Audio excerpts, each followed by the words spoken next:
Attention all you fake-ass people, narcissistic assholes, backstabbing traitors, and users.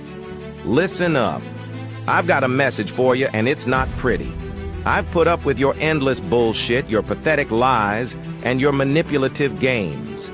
You've taken my kindness for weakness, used me, and stabbed me in the back whenever it suited you. Well, fuck that, and fuck you too. I'm not your fucking doormat anymore. You can take your deceit, your betrayal, and your lies and shove them straight up your ass. I'm done with your toxic garbage, your fake-ass smiles, and your self-serving games. So here's my final message to all of you worthless pieces of shit. Fuck you. Fuck your fake-ass smiles. Fuck your two-faced bullshit. And fuck everything you stand for. I'm done with all your fucking bullshit, and you can kiss my fucking ass.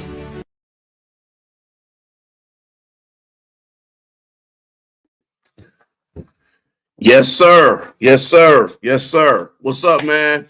New Breed 313 Sports back at it again, man. The after reaction to the Jake Paul, Mike Tyson fight. Man, a lot of expectations for this fight. A lot of people went to the fight down there in Dallas, Jerry's World, as we call it. But man, total domination with Jake Paul, man. I think a lot of us knew that was going to happen.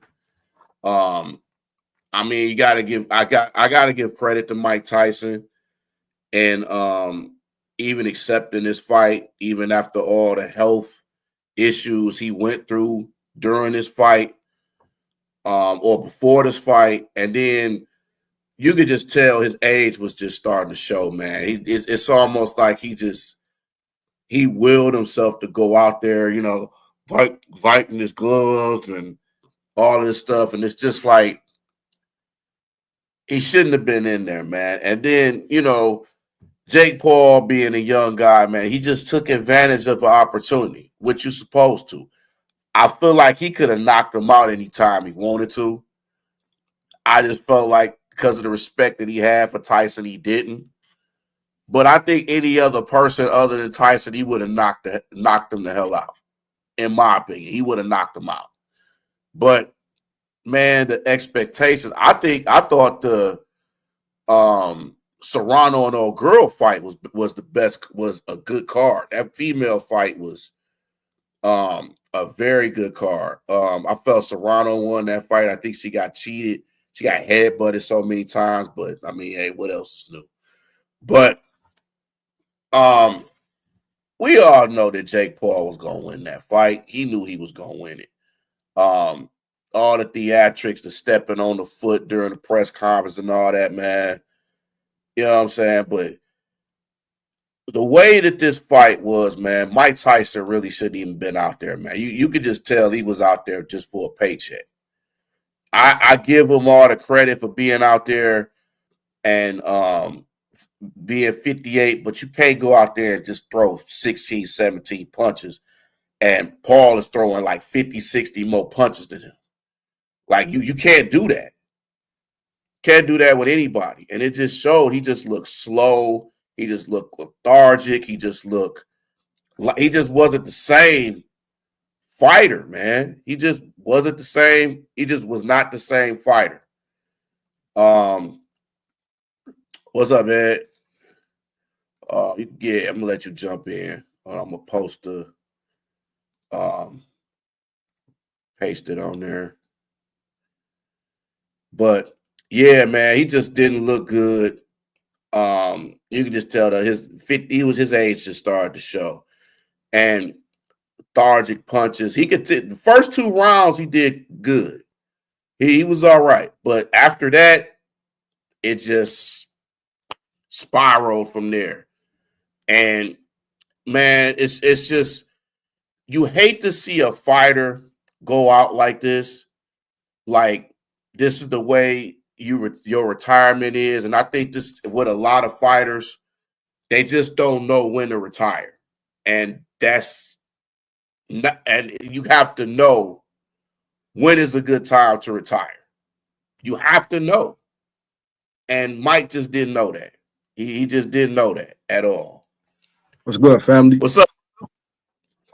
You chilling, bro. Just Yeah. got done reading my words, studying, so I got to preach tomorrow. But yeah. Okay. Yeah. You got to say the word, man. Ain't nothing wrong with that. Definitely Got to, nothing man. wrong with that. It's the breath of life, brother. But let's talk about this fight, man. Let's talk about this great fight that we just saw, courtesy of Netflix and everything. So, what's your thoughts of this fight, man? What is your real thought of this great fight that we just saw tonight? That a lot of people waited 4 hours for. I'm gonna say it like this, homie. I'm gonna say it like this, right? Yeah.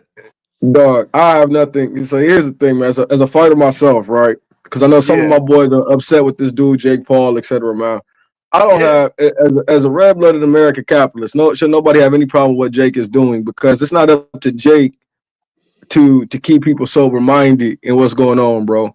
It's like WWE or TNA, anything else, bro. It's entertainment at the end of the day, dog. It's fun to watch, man. Like, you always get that if you want to go to, I saw you post at the event, right? You know what I'm saying? I don't really watch wrestling anymore, bro, but it's fun to take your family to. It's like a baseball game, man. If you don't follow baseball, anybody say a baseball game is not fun to be at, I don't know what kind of dude you are, bro, because whether you like to watch on TV or not, baseball games, like taking my wife and whatnot to WWE when it's in town and GR or whatever. Man, she loves it. It's great. It's entertainment, man. Sure, we understand what it's scripted or whatever, but it's entertainment. Bro, this fight wasn't real. This fight wasn't real, dog. Bro, Mike Tyson had Rafael Cordero as his boxing. Bro, Rafael Cordero is an MMA coach. Yeah, that's not a boxing coach, bro. Yeah. And people would still believe that this was real, and then they mad about it. They talk about, bro, we got hit with the. I saw a couple of my boys in the boxing group I'm a part of talk about, bro, we got hit with the okie doke. What was the okie doke? Like, it was Netflix. What's on, bro? It's on Netflix, bro. And what's crazy? Somebody said that Antonio Brown actually recorded it from his Twitter page, the whole fight. So when I heard that, I was like, come on, man. That's funny. Yeah, I agree with what you said, though, bro. It's because I understand, like I said, for me, I knew this was scripted, man. But there's still that part of me that wonders, is Mike, good financially? You know what I'm saying? To want to do something like this. And don't get me wrong, I personally think it was the whole thing scripted top to bottom. Nobody got hurt, anything like that. So Mike wasn't in any real danger, health issues, whatnot. But then again, some of the health scares, those may have been very well true. And I do believe they actually were. And that's kind of the thing that you have to do to prepare to put on a show like this. Do I believe what went on in the ring was any danger to him? No. Because to be very honest with you, man, had it been a real fight, y'all trust and believe me, 58-year-old Mike Tyson could have put away Jake Paul if he wanted to. Absolutely. Trust and believe. But bro, that wasn't real. It's for a check. I'm just, the only thing that I wonder about, and I pray for the brother that he's straight, is that, he did this because he wanted to, not because he needed to. You know what I'm saying? You got guys like Evander Holyfield still taking real fights at 60, man, because he's so far in debt. And Evander, until Floyd passed him recently, had made the most money in boxing history. $500 million. $500 million in checks. And Evander is still in debt, man. So what? And that goes back to that, we talked about certain things on other shows, man, like financial literacy, particularly for a lot of brothers that get money. You know what I'm saying? We got to see, because we don't hear about, and don't get me wrong, there's certain instances, man, but by and large, when we hear about an athlete going broke, it's a black man. And we got to do better than this, bro. We touching this real money. And these guys get this money, bro. One thing I'll give Floyd, and maybe not a lot of people know about this, Floyd really invested into educating himself, man. And some people talk about, high school dropout. Yeah, sure he is. You're right. But Floyd really invested a lot of money into getting people to really teach him how to use. He really did, bro. He really did. And this is why he's a good businessman. Not only because he has natural intelligence when it comes to things like this, but Floyd actually invested in people to actually teach him about the financial system. And so it's Absolutely. not just a large employee. I remember I was actually just telling one of my students, man, literally a couple of days ago, because she had a few situations. And we were talking to her about things going on in school, behavior, whatnot, man. And she's a very gifted athlete. And I was telling her about how she has to really watch her decision making, man, because the thing is she needs to understand, especially now that she's in high school, it's 1,000 4-star level players that we're like as a former athlete yourself, because you played at the next level, bro. You get it, dog. You understand that. All right, yeah, you cold in this area, man. Once you start getting on those regional circuits and then the national circuits, you see, man, everybody's like you. Everybody. Yep. Everybody, man. So it's one of those things where I was telling him, like, man, you got to really think. You got to look. College is a person, went to college and all this other stuff myself, bro, and as a retired teacher, I tell my students all the time, college is not always the way. And I think that's why our students struggle so much. College is not always the way. But if that's the way that you have to go through in order to get to your ultimate goal, whatever you got to do in your life, take it seriously. So if it's just for that little 4 years, you got to take this seriously, buckle down, then do that. And so I was telling her about that, man. And I was like, I asked her about what are the things that you want to do that you think you're really good at that you want to monetize. You know what I'm saying? She was like, cooking. I'm like, right. Okay, so let's say that's it. Let's say that you get good at this. Let's say that you open up a business, man. Let's say you get on. Maybe you because these kids, social media is their thing now.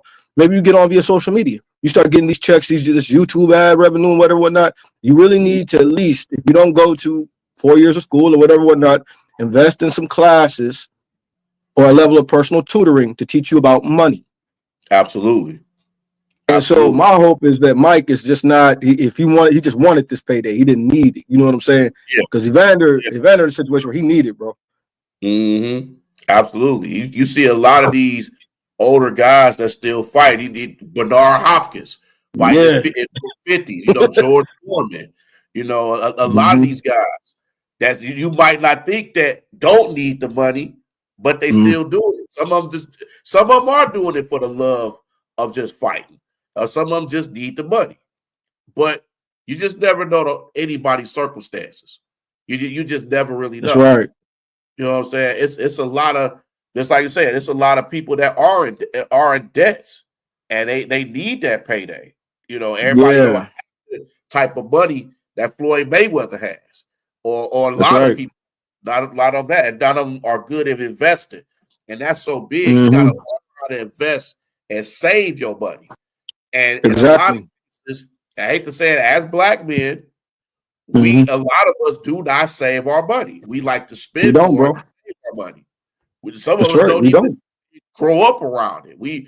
Our parents or family members or people around us didn't tell us about saving or anything like that. They known about spending because they didn't know how to do it. Exactly. And not only that, bro, because it's levels to this, man. We work in an hourly job, et cetera, whatnot, stacking whatever.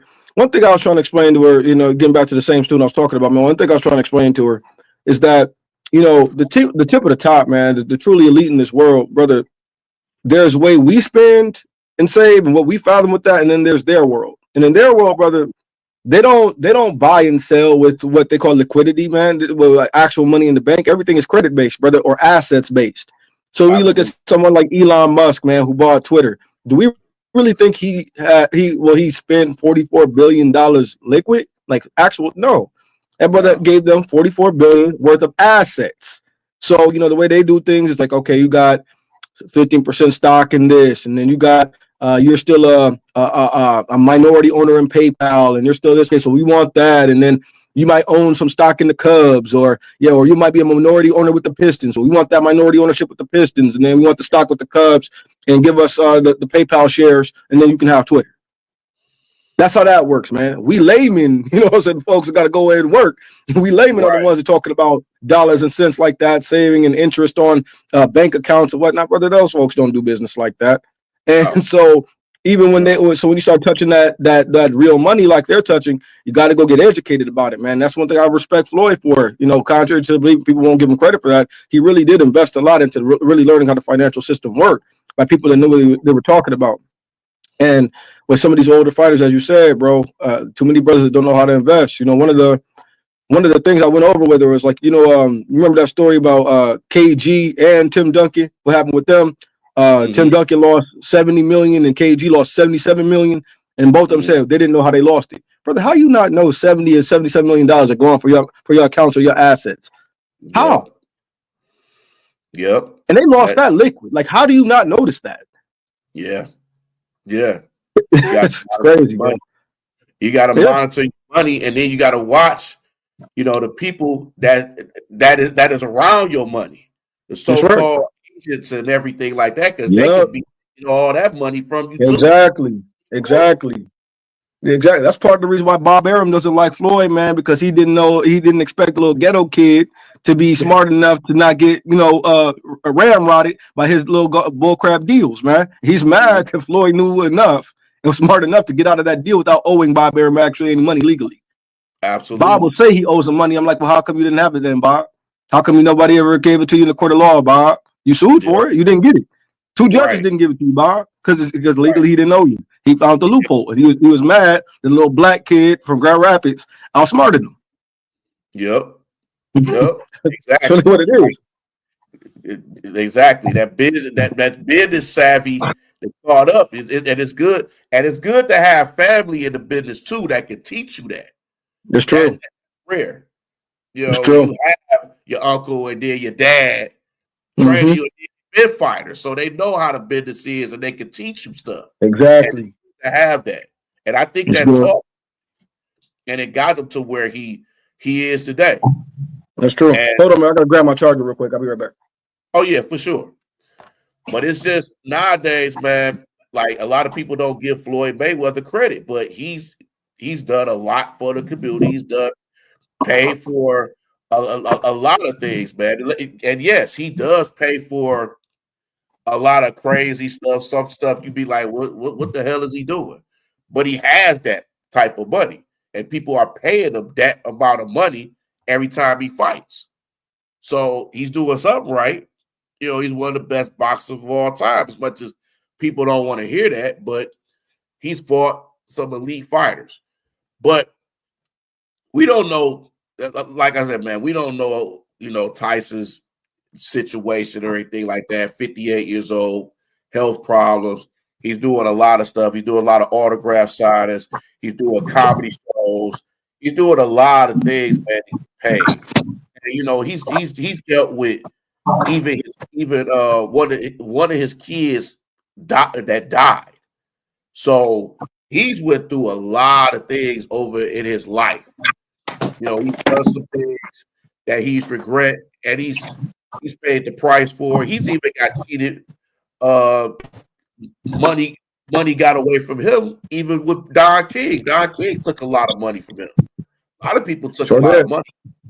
So Mike Tyson has dealt with a lot of things over his life, like the people alleging him of rape and all this stuff, him going to jail and stuff. And he's done right since then. And people are still paying still talking about him from his past. He's well above that past. He's 58 years old. He ain't got to do all of that stuff no more. He's not that 20, 30-year-old guy anymore. He's 58. That's right. But he's him just like everybody else. We go through situations and things that when we young, we stupid. We do a lot of things when we young and dumb. But we're not the same person as that. We learn. But people learn. That's all we can do. Right. And it's just like people still get on him for those type of things. I mean, if he done it, it was a wrong thing. He paid his price. It is what it is. But yeah, but people like to project like that, dog. That's the world we live in now, man. People always worry about what the speck in your eye before they want to remove the log from their own, brother. It's and then that's just kind of unfortunate how society is. It's kind of gotten worse in modern era, man. And to be very honest with you, I think like with the advent of social media really hitting, it's become easier to do that. You know what I'm saying? Like if you notice, man, like one of those things, man, like if you look at some of the posts about like what's going on with the Pistons and stuff like that, right? You got a lot of goofball fandom just saying anything. And then you had a guy, man, and I don't get back and forth on social media, bro. I barely have a Facebook page. But one of the things I'm sitting there looking at this dude, bro, He's posted some stuff about, Cade, whatever, whatnot. And I'm like, bro, you know what? Actually, I think I'm going to challenge my guy on this, brother. And then, like, the stuff you say, I'm like, brother, this is goofball stuff. This is like, you don't even know what you're talking about. You know what I mean? But social media now, dog, it's made it so you don't have to put a face to foolishness. When we was coming up, man, it wasn't a screen you could hide behind. If you said something dumb, A, or B, trying to be a fake tough guy, neither one of those you could get away with because, no, you said you called a man out. You got to own it. You better be able to throw the hands, to throw the ones. Exactly. Or if you said something dumb, we was roasting. You know what I'm saying? We roasted you. But now you can just be, you can just say whatever, and then it's straight. Like, and nobody go challenge it. And if they do, it can be a picture of a completely fake dude or a cartoon, and nobody knows what the man really looks like. And so that's kind of where we at now, dog. It's like if people come up with fake stats, and you can tell they don't watch games, you can tell they don't watch fights, you can tell they don't do, or actually you can tell they're very not even casual fans. It's just a larf. Anything that's entertaining to them. You got people, bro, that are like professional TV watchers now. Like they watch a variety of things, but they don't really know what they're talking about.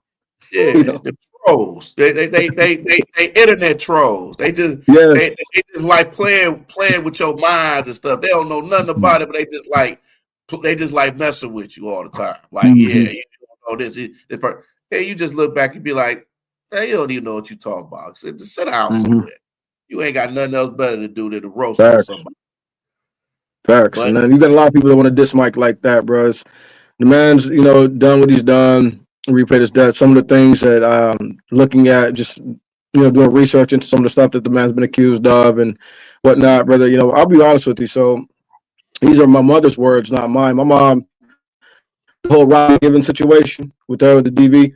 My mom doesn't believe. My mother will be 70 years old next year, but my mom doesn't believe it. At all. My mom doesn't believe it. And she even explained that to me when I was young. Guys, that boy ain't done that. You know what I'm saying? Right. And my mom is a very heady woman, man. You know what I'm saying? My mom's like, that boy ain't done that. I'm like, what? Why you think, Mom? He says, this boy hit 6'6", 250-pound grown men, split their wig, break their nose, break their jaw, knock him out with just the wind from his glove. And this woman weighed 101 pounds with 8 rocks in her pocket. And you think this boy hit her and you can't tell that he hit her? That didn't happen. That's my mom's words, not mine. Exactly. And then about remember in the so-called the SA case that he caught, I believe, with the young lady at the hotel or whatever. Whatnot. I remember Michael saying, "Man, look, man, I've done a lot of things in my life, but not this." Right. Mom was like, she didn't think that happened either. And if you look, and as I said, I wasn't there at either one of those events, man, so I don't know or not know. The Lord knows. You know what I'm saying? Whatnot. But if you look at some of the facts of the case, man, a lot of things don't add up. And people really took advantage. If you look at Mike on podcast, you can tell people really took advantage of Mike when he was young, man. Because one thing that I remember Teddy Atlas was speaking about, he was doing a documentary on Mike. And they're talking about, he says he remembers one of Mike's earlier interviews, you know what I mean? And you're talking about people who you look up to and whatnot. And most people talk about, ball players, other fighters, things like that, parents, etc. Mike was talking about stuff like video game characters and comic book characters and stuff like that.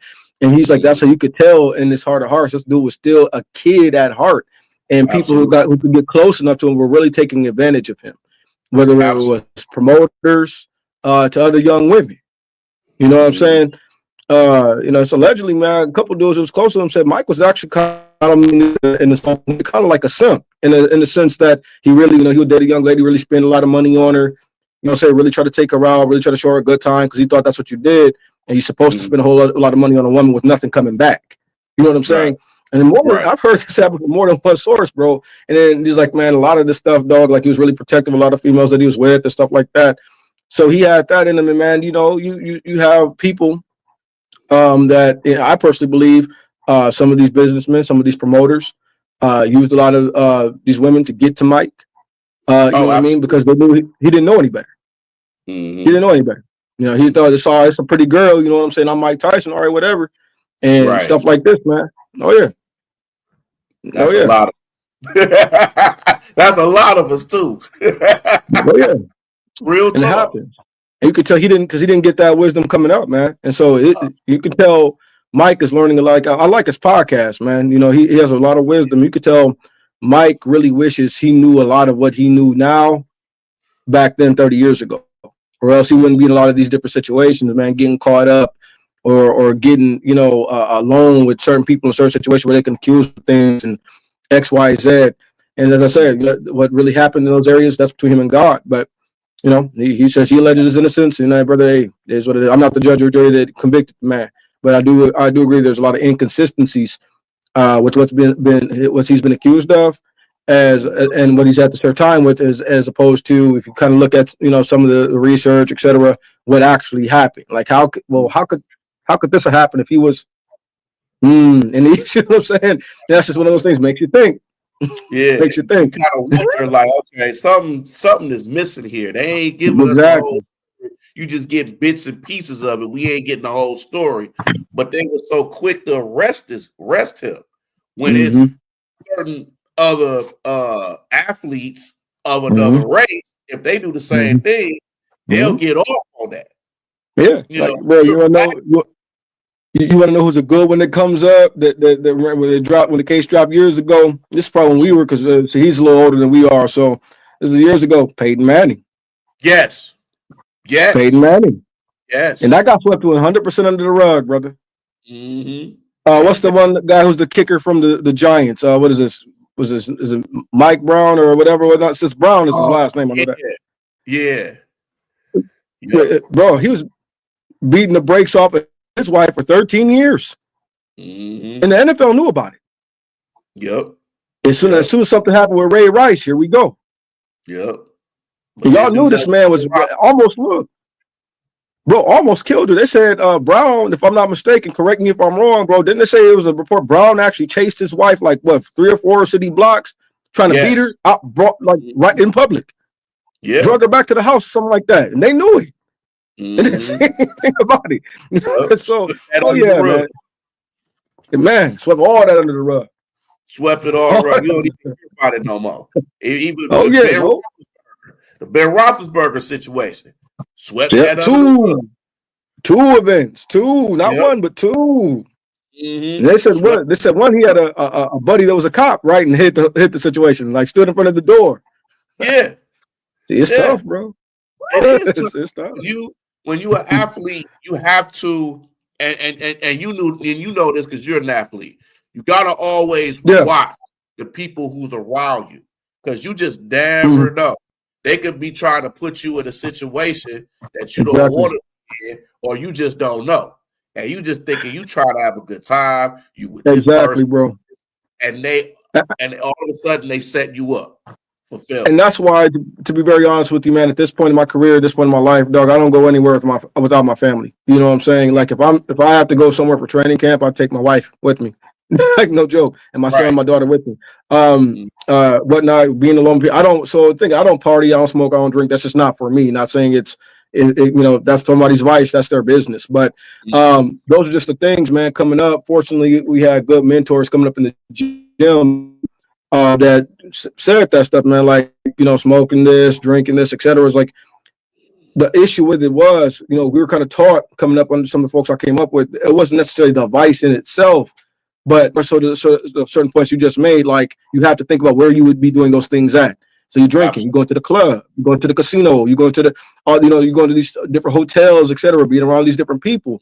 All that stuff makes you have to socialize more than what you normally would. And that's how you get in trouble.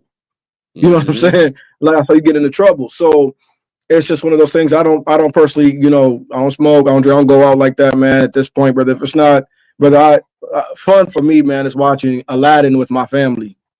Oh, that's fun for me at this point. Having that family time is good.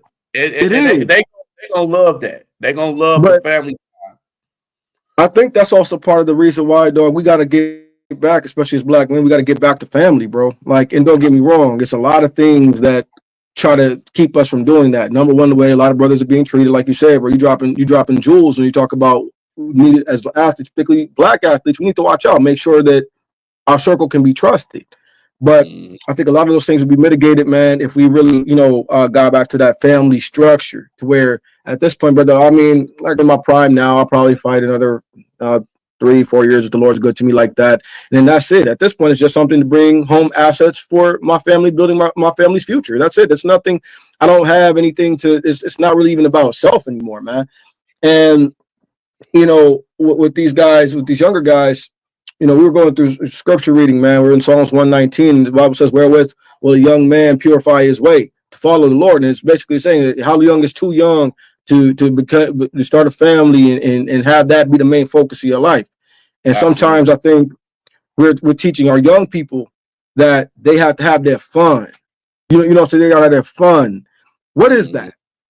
Well, so a young man has to watch himself. Like, okay, so for a young man, what does that look like? For a young woman, what does that look like? Well, you know, modern day, what it looks like now, young brothers, like we just said, partying, smoking, drinking, bagging as many broads as possible. And promiscuity is promiscuity. You know what I'm saying, man? As we said, as me and brother, look, man, we've had our time, brother. We was younger. At some point, we both athletes. You know what it is, dog, man. You come on, dog. What it is, bro. You know, bro. She fine. Come, hey, bro. As I say, no judge me. Right. Like Paul said, bro, I am the chief of sinners, so I can't judge. So I can't judge. You gotta start somewhere. You know what I'm saying? Yeah. You gotta do what you gotta do. You know but a lot of that now, bro. But a lot of that now, like especially in ministry and especially teaching my own children and young people, you know, in my ministry or whatever, whatnot, I'll tell them, like, guys, you don't have to make these mistakes. I'm telling you this, especially through this word, to make sure you guys can do better. You guys don't have to wait until you get 30, 35, 40 to live a good life or pure life or try to make good decisions or get a family, man. And stay away from all these thotties, man. Stay away from these slide offs, young fellas. Look at all these young dudes in the league, bro. Everybody baby mama is an instant. First of all, nobody has a wife. Everybody's a baby mama. Number one. Number two, they all Instagram slide offs. And so just like we come at these young women talking about why are y'all baby daddies always thugs and losers and hustlers, these young brothers need to get criticized too. Young fella, why is your baby mama slide off? Why are you bringing thoughts home? Yep. So what is that? And then who's raising these young dudes, man? Who's raising? Like, look, bro. People talk about, well, you know, some of them didn't come up with fathers, bro. Let me tell you something like that. I could not bring some of these Instagram Johns to my mother. Mm-hmm. I could not bring them to my mother. So what kind of mama you got? Like, you know what I'm saying, bro? Like, that's what I'm saying. Look, bro, you can have a really good mother that's on point. Like, look at Lamar Jackson. You ain't heard nothing about Lamar Jackson. I haven't at least seen an Instagram baby mama, a thotty baby mama, a disrespectful baby mama trying to rake him under the coals, drag him off for bread. I haven't seen that because his mom seems to be very no nonsense. Absolutely. So whether your father's around or not, and don't get me wrong, I still think that's the chief issue. Don't get me wrong. There's no replacing that. But still, as a parent, what's the expectation? And you see this with a lot of young brothers, man. Nobody is really discipling or training up our young men. No. And then for our young women, bro, a lot of this, I think, to be 100 with you, bro, I really believe a lot of people are raising their daughters to be their son now. You know what I'm saying? It really is, man. We're teaching these young women they can go out and sow their oats like a man. Yeah. And like my mother told my sisters, like, you can't be the man when it comes to having casual sex because you're the one that gets pregnant. That's a foolish idea to think that you can. And we're raising them to think that, like, dog, let me give you a good example, bro. Look at Angel Reese. Oh. But I'm not impressed by her at all. I'm not, bro. I'm not. I don't watch like the WNBA like that. But here's what I noticed. I'm like, young lady, you got more attention for walking around here with your butt hanging out. You've been in the league. It's your first year in the league. You've been linked to 5 NBA players. Mm-hmm. And you come here, you come up, you show up to what up, boss? I said one of them a pistol player. What? I'm saying and one of the players is a pistol player because she used to mess around. Yeah. With it was JD. It was JD. Yeah, it was JD. And so I see you with Jaylen Brown. You holding hands with Kaiser Gundrezic. And then to the young brother Jaylen Brown, young fella, you too smart. This boy speaks for MIT, man. This young man is a genius. Young fella, you're too smart to be messing around with slide offs. And you got 2 parents. So it goes back to show you what's the standard of the parents now, man. Some of these young men, they get to the league and they get this money, and the parents are so weak now, they start talking to the parents like they're employees or something. Absolutely. Yep. And I don't care how much money my son get. My son is always going to be my son. He better know I'm always going to be. I'm going to be the dominant in this house until I hit the grave. Absolutely. And so he's never going to be in a situation just like if my father was still living. I'm a 35-year-old grown man, dog. If our father was still living, I'm never going to be too grown to listen to my dad. Absolutely. My uncles were still living, bro. My uncle, man, come on, dog. I'm never too grown to listen to my uncle. Because at the end of the day, they've been 35 before. Yep. They got that experience. Got the experience, bro. And so now you see her with that, walking around, butt hanging out. That's supposed to be empowerment now. Yeah. That's supposed to be empowerment now. Then she was linked with JD. You want to whatever cruise with him. Then a couple other brothers, etc. I was supposed to believe you haven't been involved sexually with any of these men. Mm-hmm. Then she'll say crap like she's tired of being sexualized. My dear, you have an Instagram live where you're taking a wax of your private areas and showing it to the live. Yeah. You right. And that's you right. And who's that message being sent to? Young black girls. And they look There's up to nothing her. empowering about this. That's exactly, bro. And there's nothing empowering about it, bro. There's nothing empowering about it. It's like, dog, how do we say, like, if my daughter sees this, how do I say that she's strong or she's independent or whatnot? She's always connected with a man, degrading herself. Yeah, absolutely. Just speak against itself. None of these dudes care she in the league. And these women think it's normal. That's the problem. And it's these older women that is okay with this and let them be this way. Because as they get older, they don't want to teach them because they feel like, oh, well, they gonna learn. Or it's like y'all have to learn. It's just like if a young man is going through something, it's something to teach them what's right, what's wrong. Even if they don't listen, we still gonna teach them what's right, what's wrong. It's up to them if they want to do it. You're right, bro. But this is the same woman that's like, you tell her about herself, then she gonna get sensitive. She gonna be like, oh, well, I'm not trying to be like this and all that. But just like you said, clearly you being like that and you don't have a problem with it. To me, it's almost like she want to have an OnlyFans career than a WNBA career. I agree. I think a lot of them aspire to do that. But bro, also got to ask, she's got two parents. She's got a father and a mother. They're still married, man. And look, and I say this sparingly because I don't know the inner workings of their home or their family dynamic. And I don't know that this hasn't already happened. But if it happened, if it has not, what's the father doing? Because I'm going to tell you this. If I saw my daughter do that, don't come back to this house. Exactly. Don't come back to this house. It's a standard. It's that because I know I did not raise you to do this. Period. And then it was, the irony is, dog, I was riding with my boy. We came back from an event this evening.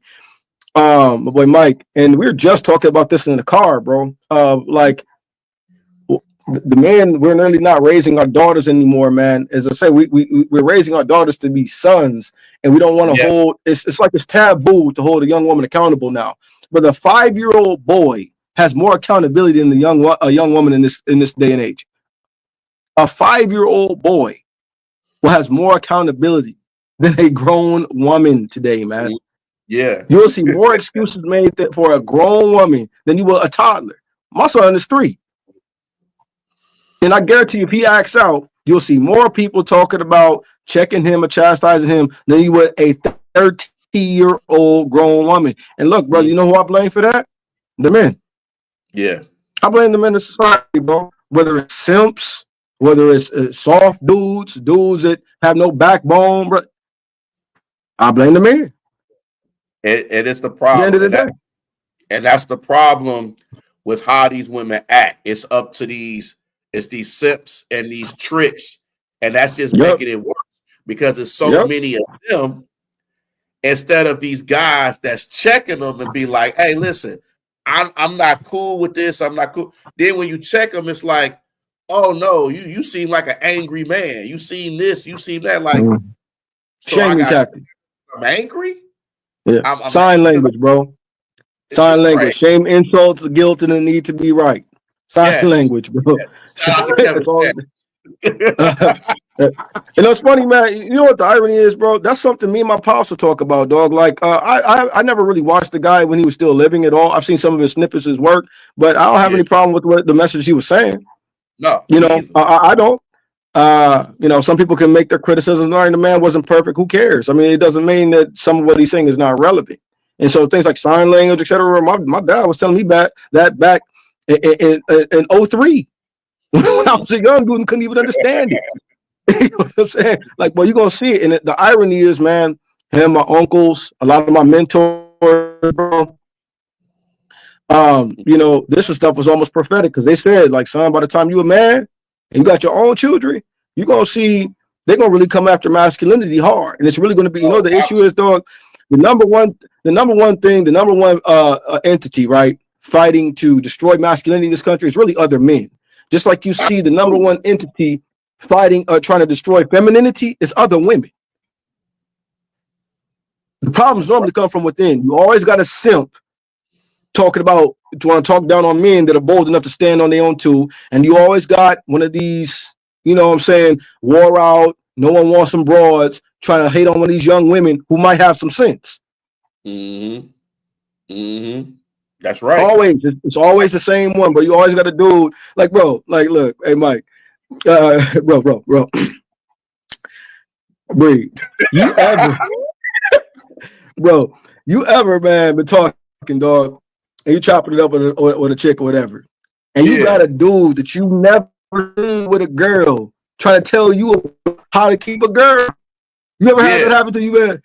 Yes. You ain't never seen this dude with a girl ever. Yep. Or how to treat one. I'm like, dog, like, bro, I've never. I have friends like that all the time. This how you keep a girl. This how you. I'm like, you can't even keep one. How you gonna tell me how to keep one? It's always that, bro. You Just like it's always with, like, you got younger women, bro. They might have a man, and some of these young women. And look, I'm never one of these. I don't ever preach hate, man. Like this, you know. It's for both sides of the spectrum, both male and female. Male, there's a message to hate the opposite sex. I'm not going to do that. The Lord made us to be together, but at the same time, it's always someone, man. You might see a young woman. Some of these young women do have some sense, and the first people you're going to see try to talk down on them and talk them out of it is what? Older hating broad. Nobody wants her anymore. All this other stuff. These ones talk about, man, why you this age, you dating her? She grown. And then they'll make it seem like it's something, right? Look, well, what's this dude? Cat that played Killmonger, Michael B. Jordan. Brody's 35. Was 35. He was dating, you know, known Hollywood. Well, I ain't gonna say nothing. It's the Sabbath, so I ain't gonna call her no names. But Steve Harvey daughter, right? And Steve Harvey daughter was, what's her name? Lori Harvey. Okay, he was dating her, bro. She's 25, and the thing is, bro, you had old hating broads in the comment section, the social media posts, making it seem like she was 18, a 17, or a minor or something. This woman is almost 30. Right. And look, if you look, it's broads his age or older who no one's checking for, who have given themselves to many men. Absolutely. That's true. It. You know, come back to that Angel Reese talk, dog. Angel Reese gonna be one of these. If she keep this up, then by the time she's 30 years old, hating, I guarantee you her podcast, if she still has one, she gonna have a little. I would say, so if she still has one by that age, she's gonna have these long, ridiculous Edward Scissorhands looking nails, sipping some type of liquor on whatnot, with one of these other chicks who's a baby mama, or one of these ex NBA players. Yeah, you know what I'm saying? You know what? Hating. When you said that, because she gonna end up being like Liz Cambridge, and it's another chick that was kind of doing that was showing herself, and both of them is not even in WNBA anymore. I know Liz Cambridge thing. I know what you're talking about.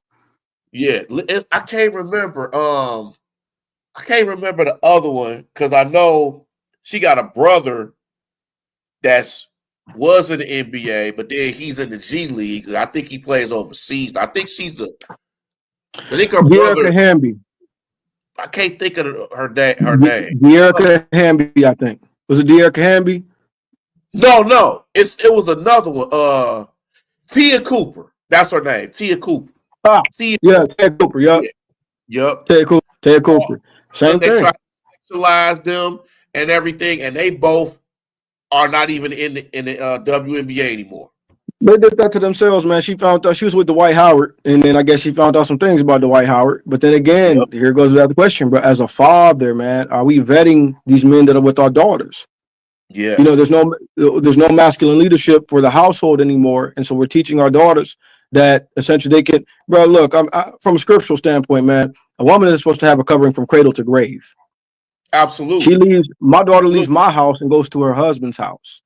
You get what I'm saying, man? And so this is not a standpoint of, because this is what the church does. This is why you can tell the men are even weak in the church, because they made it seem like it's taboo to even tell a young woman anything. And the reality is that's just shirking our responsibility as men and fathers. Yeah. Like, no, it's my responsibility. I don't care if my daughter's grown or not, brother. What can you do here to take my daughter out of my house in marriage? That's protection, brother. That's covering. That's love. But now in today's wicked, evil society, they want to make that seem like that's oppression. And that's how our young women end up in the situation they end up with, bro. Mm-hmm. They want to make what is good. Bible tell you, woe unto a man that will replace evil for good and good for evil.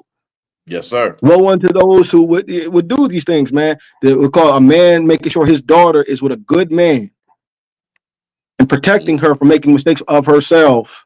Because they need it. They need it. That's not a bad thing. Yep. Accountability is something else. Mm-hmm. And that will be with anybody, but you can't tell that to these women nowadays. They don't like. But bro, look, dog, and I'm 100% with you, my G. I'm 100% with you, my gang. But you know where that comes from? Simps. The simps, brother. The simp is a problem in America today, man. Simps are a problem. And you see a lot of that. And you see a lot of that in Atlanta, Miami, big time. You see it everywhere. But those are the three main places they have that at. That tricking, especially in Atlanta, that just put it over the top. You know what I mean? So and a lot of that they mess with other dudes. Oh, it's terrible down there, dog. Oh, you brought down in Atlanta, bro. You can see the entire strip. Yeah. Like, okay. That's all right. Normal. That's normal down there. I'm like, ain't no way that's normal. No, we can't do that. That's not what we do. They do it, bro. You gotta have some smarts. You gotta have something going on. You be like, good Lord, man. I'm like, man, I gotta go back to my hometown. It's too crazy over here. It's wild down there, bro. I can't do Atlanta, man. I'm sorry. Nah, it's wild down there. It's too much going on down there, and then you don't know who you messing with. You don't know who that person is, and they might have some stuff that you can't even get rid of, and it is wild. It is wild. But messing around, dog. That's why it goes back to that talk about how young is too young to live your life for Christ, to have a pure life. You know what I'm saying? Try to do well, make good decisions, bro. Bro, like I even saw. I remember. I think it was about Lori Harvey, man. It was a post. Yeah. That my wife. Cause see, my wife is African, man. You know what I'm saying? So my wife is born and raised. Yeah. You know what I'm saying? And she came over here legally, just to let y'all know. But my wife is African, man. And so she asked me these questions. Like even still, like she's like, what's wrong with like it? Because in her mind, the stuff that she sees here amongst the westernized female, it just does not compute with her. Like one thing that she's been really big on, and talking to a lot of our, like she has a little mentorship group for young women, talk about like, why would you want a weak man? Why would you want to be with anything less than a leader? My wife says, like, I don't want a partner, I want a husband. I wouldn't get married to anybody who cannot lead. Like I don't want a partner. Right. That's crazy. Yeah. That's what my wife's talking. It's like and that's the culture she's raised in. She's like, I don't want that. Yeah. That doesn't make sense to me. She's like, why would I want that? She's like, tell me. She's because as a man, tell me why I should submit to you. Why should I listen to you? I could listen to myself. Why would I partner up with you? I could partner up with somebody else and not have any responsibilities. Yeah. Yeah. And so that's her mindset. She's like, why y'all don't want to, and then this is my wife. This is her, brother. Things I told you earlier about what the Mike Tyson situation, that's my mom's words, not mine. The things I'm telling you right here, this is my wife's words, not mine. This is her opinion. Right. Not influenced by myself at all. And she was like, I don't understand. Young was like, it's like y'all don't want to be with a man. Y'all want a boy, but then complain about how he's childish. Yeah. And so you don't want the things that would make a boy a man. Leadership, ability to delegate, ability to understand, to comprehend, to instruct. Those are the things that make a boy a man. Mm-hmm. And so you don't want to deal with the things, the elements that make him a man, but yet you will be, sensitive to and be ticked off about the things that keep him childish to you. And it's because, man, we're raising our young women to think that they can raise and develop a man. That's not how it is. It's not supposed to be. There's a difference between growing together, man. Naturally, you're going to grow together. You're going to grow up together. You're going to see things. You're going to mature because both of you are seeing the world. Both of you are understanding things. Both things, as with any human being, are made clear as you get experience on the earth.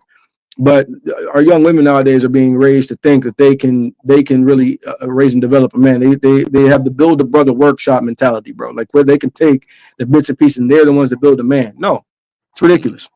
Mm-hmm. It's absurd. It's like a woman wants to be a woman, but she wants to be a man at the same time. She wants those male tendencies to be like, okay, can't nobody tell me what to do. I'm going to do this, so I'm going to do that. It's like you're going to need help.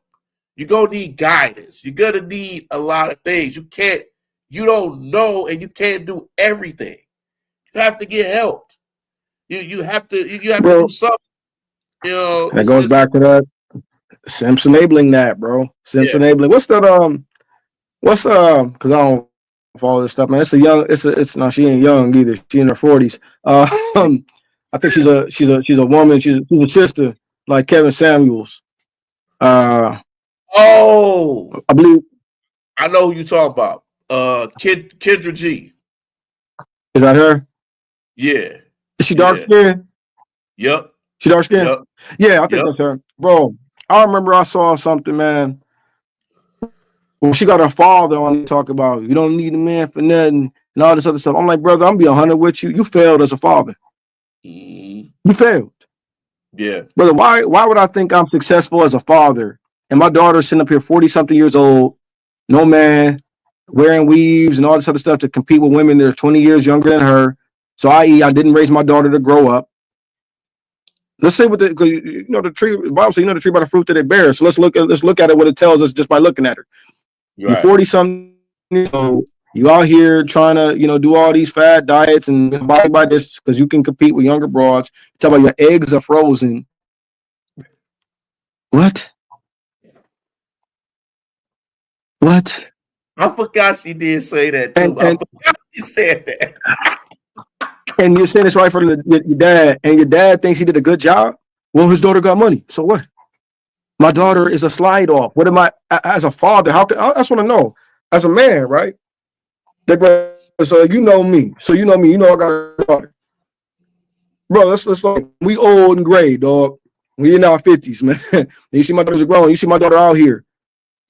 How can I not include any responsibility if you know for a fact I'm one of the ones that told my daughter that was okay? Absolutely. And as my boy, you should hold me accountable, bro. Like, no, bro, I remember when you said that. Yep. I remember, bro. No, you, bro. I remember when you told your daughter that. But see that real man brotherhood that's gone now too with the simp. You can't be a brother with a simp, really. Nah. It's hard to be, bro, because they get boy. You can't teach them nothing. You can't be a simp. You can't be a simp and then have a daughter. You can't do that. It just don't seem right. It's just a lot of them. So you should make a bit back. You should make a live out of that. I am. I'm gonna do that. I will. Too. And I will tune in. Right. I will tune in. Because I love making people mad when I come up with those type of things, though. So Let them be mad because you ain't doing nothing but telling the truth. And that's the problem. And that I think is the problem in this society, man. It's like they have a hard time with truth. Like you tell the truth, speak about truth, they don't like that. Our world today is so based on loving lies. It's so many people that lie and tell lies so much that they believe it's the truth themselves. And that's the problem. It's a big problem in this society. And it's like you have to know the difference. People lie so much, I'll be like, wait a minute, did you just say this and that? They be like, oh, I don't even I said that. I said, yeah, that's what a liar does. Yeah, you do. Yeah. And then when you tell them about the lie, you know, you mean or you wrong for telling them about themselves when they lie. But like, there's nothing wrong with calling out a liar ever. Right. You're a liar. Like, Scripture says, lying lips doth the Lord hate. I don't understand that. But as you said, brother, Scripture also says, am I become your enemy because I tell you the truth? And often it's the truth. Yes, we become enemies because we keep it a buck, we keep it a bean. You know, we hating because, look, bro, it's to the point now, brother, where you can even do it according to exactly how the word said to do it. Take your bro to the side, chop it up with him. Nope. Okay. Sensitivity. Can't do it. Sensitivity. Yep. Can't do it. You a bad guy for watching out for him. And then watch this. When he get into trouble, she get into trouble, whatnot, all of a sudden, oh, where was my family at? Y'all left me this. Y'all ain't got time for me now. You're right, I don't. Right. I try to make time for you before you ran off the cliff. I ain't got time for the rescue mission to pick up the scraps. Right. I don't want to keep rescuing you and getting you out of crazy situations every time we out somewhere. I don't want to seem like I'm a parent and you a child out here. And I gotta watch your every move. You should know. You grown. You should know better. I don't want to always be a chaperone every time when I'm out with friends or if I'm out with family or something like that. You get tired of that after a while. You don't want to be on that. It's like I might as well just go out by myself. That way I can just worry about myself. You know, it's crazy. It's unbelievable the type of stuff that I see people be doing, and it's okay. And then you see your friends out there just being crazy and acting crazy and stuff, and that's not real friends. You know what I'm saying? It's not real friends at all. We got to understand who our real friends are. It's like, you know, you just, you know, getting drunk, getting high, doing all that. And I'm like, why would you let your friend get drunk and messed up like that and get all, you know, that's when it get crazy. Yep. So don't let your friend drive drunk. Take them home, leave that car, you know. Yeah. But they don't care nothing about that, man. Like it's as we were talking about earlier in the conversation, brother. Circle, man. As a brother, particularly as a brother, you got to watch out your circle, man. Make sure it's a bunch. Don't get a bunch of yes men. Don't surround yourself with a bunch of weirdos. Any young fellas listening to this, man, don't surround yourself with a whole bunch of weirdos. And then watch out with these broads. You know, practice discipline, man. Practice young men. Practice sexual discipline. You know, y'all call it D-discipline now. Practice that. Real talk. And it might be hard. Look, and I say this as an older man. Or a man of the same peer group. We could be such. Either way, a man nonetheless. I get it. Especially, man, you get out there, you know, you start getting some notoriety, some attention. You know, certain broads, hey, they look great. And then the enemy always going to send it to you how you like it, man. He ain't going to never send you nothing you don't like. He know how you like them. Know how you like them building everything. And that's how he's going to send it to you. But you have to be disciplined. Because these young women now are predators, bro. Because we're talking about what's happened with a lot of these brothers with a lot of these so-called allegations, man. But the truth of the matter is, bro, this is happening to white players now too. You have one of them, I forgot to do in Major League Baseball. I forgot the guy's name, but they say he had his lawyers busted the whole scheme. Got Verizon to tap the whole text line of how she plotted this from the very jump. From the very jump, was gonna go sleep with him and then accuse him of rape. Yep. And found the whole thing out. And watch this. Now he got acquitted, exonerated, etc. But bro, number one, his reputation is still take a hit because his name came up or something like this. And then number two, bro, what jail time is that young woman going to get? 0. No. And I believe in life, and I believe in life in prison for things like that. If you lie about these things, because at the same time, I'm a firm believer. I personally believe in capital punishment for those that harm children and those that force themselves and adulterate women. I just delete them. Ain't no point in throwing them in jail and using tax dollars to keep them alive. Get rid of them. That's how I feel about it. I also feel the same way for somebody who would lie on somebody like that, because that's devious, bro. There's no forgiving that. With lying on, because look, it should carry, if it was a righteous society, doing something, being actually guilty, should carry the death penalty. Absolutely. So that likewise, if you are evil enough to lie about somebody doing that, you got to go too. You can't walk amongst us. No. It shouldn't even. They shouldn't even breathe life for doing stuff like that. No. That's both sides. If you did it, you got to go. And if you lie about somebody doing it, you got to go. Like lying somebody and the rape to like Brian Burns situation. Yeah. He went through in school. That woman lied the whole time, and now he can go in the NFL. And I believe that was the same thing with him. They said he got plotted on for. He got plotted on. Like that was no same thing. Like so, these young women out here, young brothers, these young women are predators too. Yes, they will send somebody to mess up your life on purpose. They will pay this woman, be like, "Hey, listen, show up at this guy's doorstep, do this, do that, fake little hits and stuff like that. Like, just do that." And they do. Next thing you know, the whole the whole Mel Tucker situation. That thing, Not the chain, bro. Look, like we look, bro.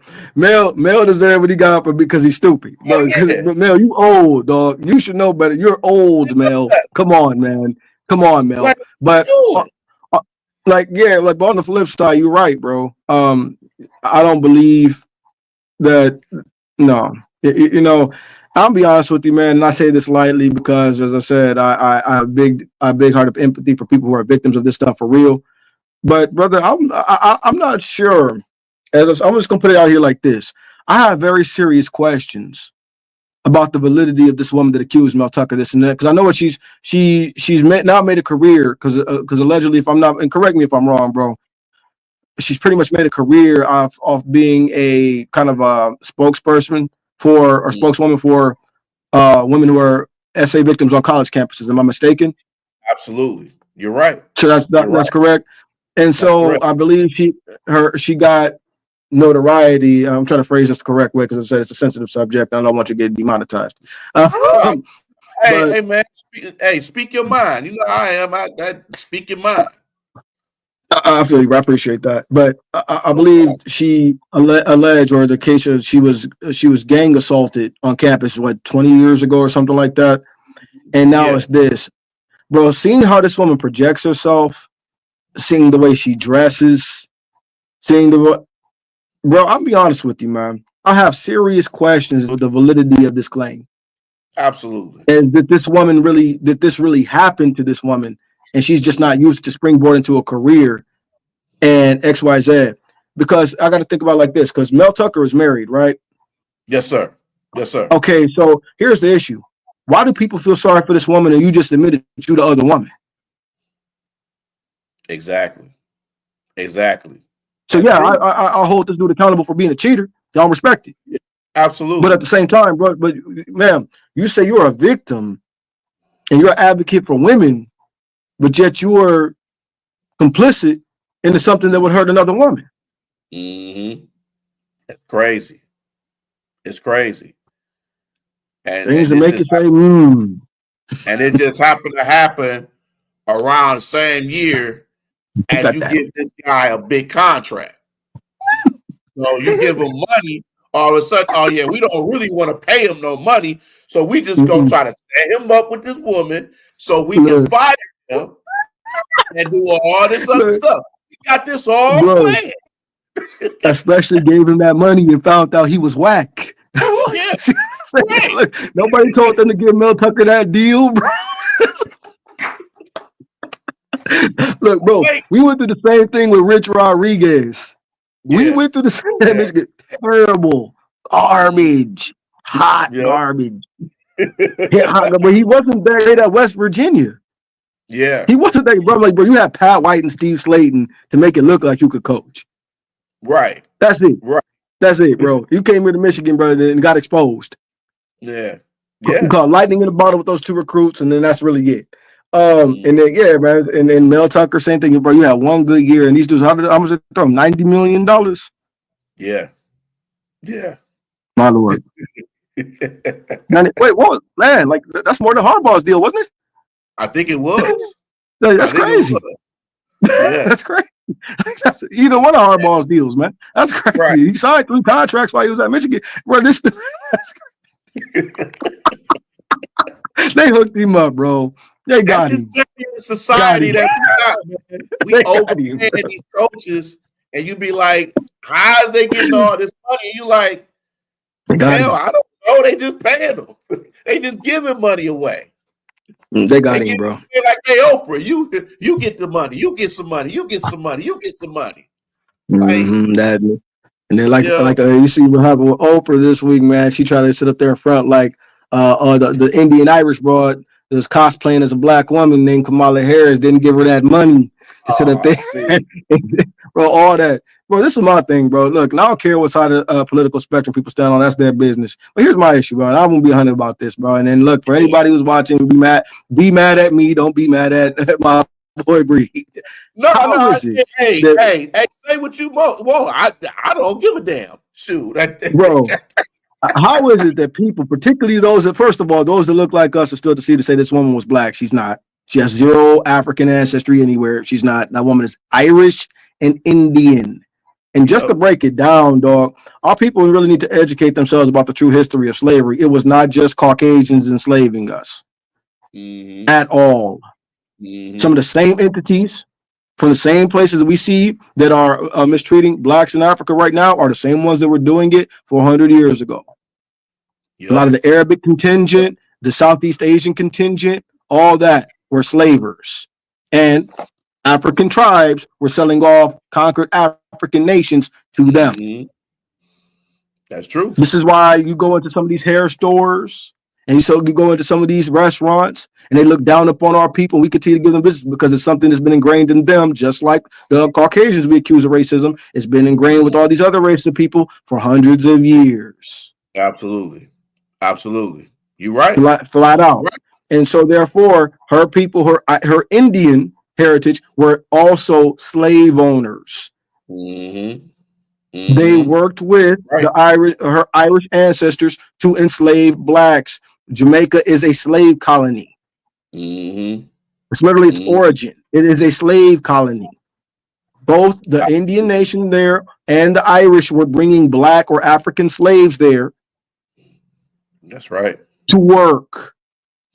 Point blank, Kamala Harris is not black at all. Nope. The whole thing is made up, man. The whole thing is made up. Those black folks she posted in her memoirs, those are maids. Yep. Fake, man. The whole thing is fake, dog. But to the main point, this woman raised $1 billion in campaign money, and she's $20 million in debt in 3 months. And y'all really believe that she would make a better fiscal president than Trump? Nope. And you blew $1 billion in 3 months on Beyonce concerts? Are y'all for real? Hey, Killer Cam. Killer Cam. And y'all. And all they gonna do, and she's also, and all they gonna do is blame black men for it. That's all it is. They just gonna blame black men for it. Hey, bro, Bree, we talked about this months ago, bro. Like those months ago, you was on one of your you were on your regular channel when you talk about life. We was just chopping it up, bro. And I was in the Yeah. comment section. We talked about this, man. How I guarantee if we because we can't actually go back and look at that because it was in the comment section. But I was like, bro, I guarantee you, man. Somehow, if old girl, I guarantee you they're gonna push by office, right? That happened. And then if Kamala Harris don't get in, somehow it's gonna be black men's fault. They're gonna do this to talk down on black men. And Yep. remember, we was talking about this about what side. Look, brother. First of all, it's racism on any part of contingent of anywhere. So I don't look at any of these people as their saviors. Yeshua Hamashiach is my savior. I don't care nothing about that. I'm Right. talking about these people. If they don't run on race politics, what really has the American Democratic Party giving us? What are they promising us that's so alluring? If they don't use racism, bro, everything this comes up every election cycle since we've been grown, bro. Everyone. Every election cycle. It's never anything about policy, about what's going to be done, infrastructure that impacts us, things or laws or bills or ordinances that are going to help us thrive. Nope. It's always about we love you because you're black. Yep. And that's never the case. But here's my issue, dog. Here's my thing. Talk to This is the same thing going on in Chicago right now, bro. You got Brandon no. Adams. Now watch this, bro. Watch this. Same thing going on in Chicago is going on in Oakland. But guess what? I want to say something. I never thought I would say this about California. The people there, you know what? They finally admitted that they were wrong. They voted for this broad because she was a DEI pick. We got to get the first Asian woman in there to run the city instead of picking somebody who was qualified for the job. And guess what? That Wayne Trang or whatever her name is, Shanks, I don't know I forgot what her name is, got recalled 3 days ago. Didn't last the whole term. Because it was baloney. But then again, y'all shouldn't have voted her in there first place. If you look at her credentials, look, her family is a part of one of the biggest scam groups, if I'm not mistaken. Well, at least that's what they're alleging. I don't know. But they say her family is involved in nefarious business dealings with homes. So, hey, don't quote me on that. But I'm like, all right, but if that was the case, if y'all knew this, why did you elect her and vote for her? If you know she's been scamming, if that's the case, I don't know. I'm not an Oakland resident, but I find out I read her policies. I'm like, this is no different than the stuff Brandon Adams had. This is no different than the stuff that we've dealt with, but we have now it's David LeGrand, but now Bliss here in Grand Rapids, garbage. This is no different than anything we've had in Detroit. Hot garbage. It's the thing, bro. How do we always want to blame? We talk about the conditions of our people in these cities, bro. We always want to associate white Republicans with racism, right? Bro, it's been Caucasian Democrats or black Democrats running this place. Yes. And look at what we live in. How is it not their fault? You're the one in power. Gretchen Whitmer. You're in power. But I'm supposed to believe it's a white Republican's fault. They aren't the ones that hold office. But if I'm not mistaken, a Republican has not been the mayor of Chicago for all 100 years. Yep. So how is it Donald Trump's fault for what's going on in Chicago, particularly as it goes for our people? And we continue to vote like this. Yeah. And then complain. About lesser two evils. How? Sway? So you talk about over policing of our people. Well, if Democrats are the one who have been making these laws, who are the ones over policing our people because of racism? Democrats, yep. And we talk about how black men are talked down to, how we look at this last election, dog. Talk too crazy. And our people are so deceived. We're talking down on authentically black men because an Asian and white woman didn't win the presidency. But got Obama talking to black men like, hey, we should vote more for Kamala Harris. So I'm like, why do you need to tell that? Like, well, and then look, bro, you know what I think sealed their fate with that, dog? When he said, you know what, y'all lucky Michelle ain't here. All them brothers are like, wait, who is you talking to, bro? Hold on, whoa. And I'm glad them brothers showed backbone right there, because you could see some of the faces of some of them like, bro, who is you talking? You know what I mean? I'm glad I saw that. I'm glad I saw some from strength from my brothers, man, because that was ridiculous. Yeah. It's like you're going to have someone that had Megan Thee Stallion and all these women on stage twerking and doing all that, and we supposed to elect you for presidency? Exactly. And this, yeah. And then, bro, it goes to show you the racism in it, because they thought we were stupid enough to mark. But then again, brother, I hate to say it, and then Hey, that's what her people think. Yeah. Because they have been bred, both sides of her lineage, to look down on blacks. Mm-hmm. And we've learned from the Uh-huh. time when Obama was in office, because we were saying the same thing with Obama. We're going to vote for him because he's black and all this. But then the whole 8 years, like, what has he really done for black people? You got to understand, nothing, like, bro. Then there was this cap lie talking about, well, Trump, he inherited Obama's economy. Dog, that's a lie. That's a complete garbage, bro. Like, so hold on, wait. So I'm talking about you're a couple years older than I am, right, Steve?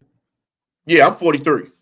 Okay, so if you're on, bro, you know good and well, dog. During the Obama administration, man, unless you had some kind of college job, like, bro, it was harder for any black man to find a job. Yes. Nothing was hiring. Nothing was hiring. Everything was high. Cost of living high. You notice these trends. George Bush drug us into a whole fictitious war, bro, and cost of living still wasn't as high as it was in the Obama administration. Yep. Because what's going on is the same thing. Then I see people trying to talk about why the Democratic Party lost, bro. The Democratic Party lost because I think this election cycle, people finally realized, you know what, y'all?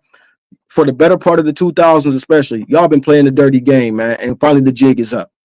Mm-hmm. This is the second administration this is happening, and so 16 years of rulership.